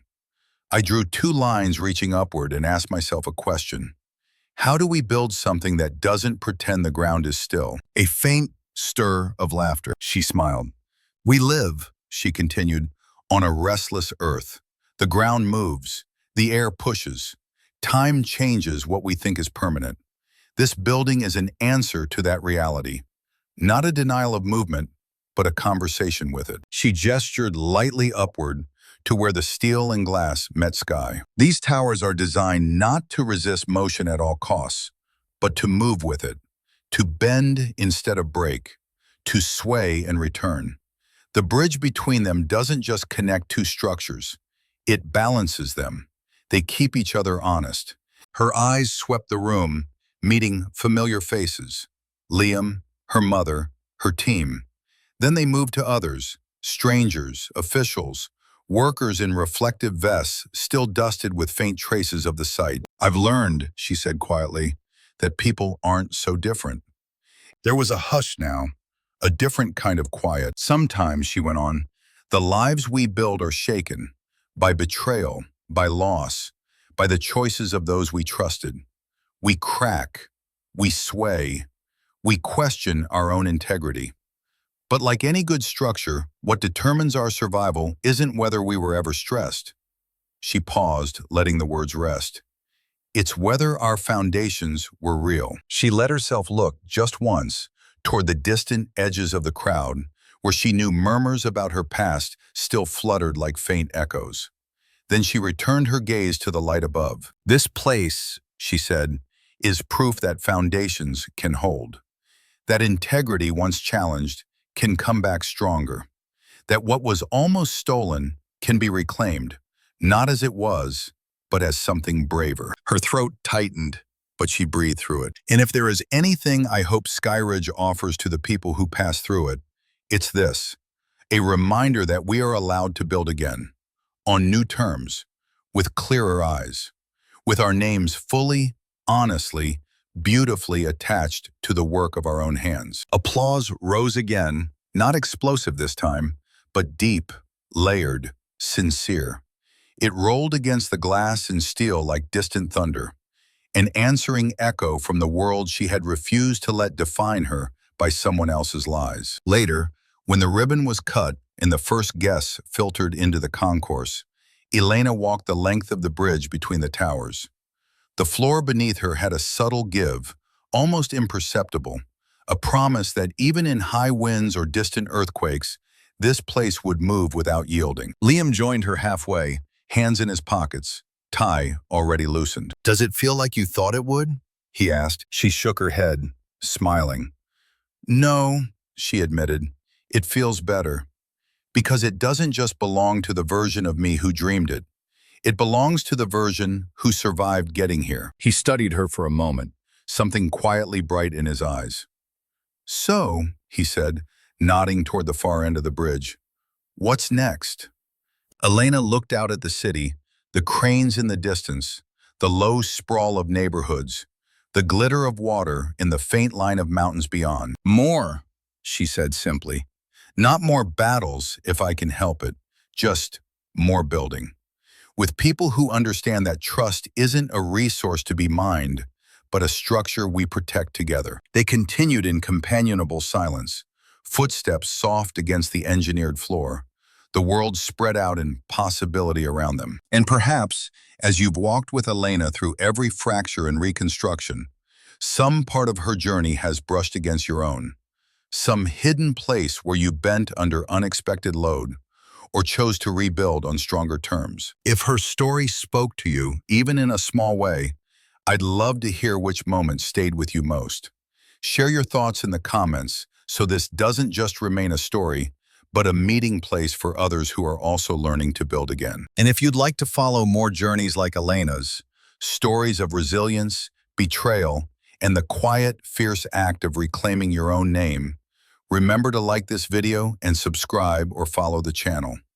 Your presence here is one more light in the skyline we're creating together. Somewhere, beneath steel and sky, a woman runs her hand along a hidden set of initials and smiles. The building stands. She does too. And this, finally, is only the beginning.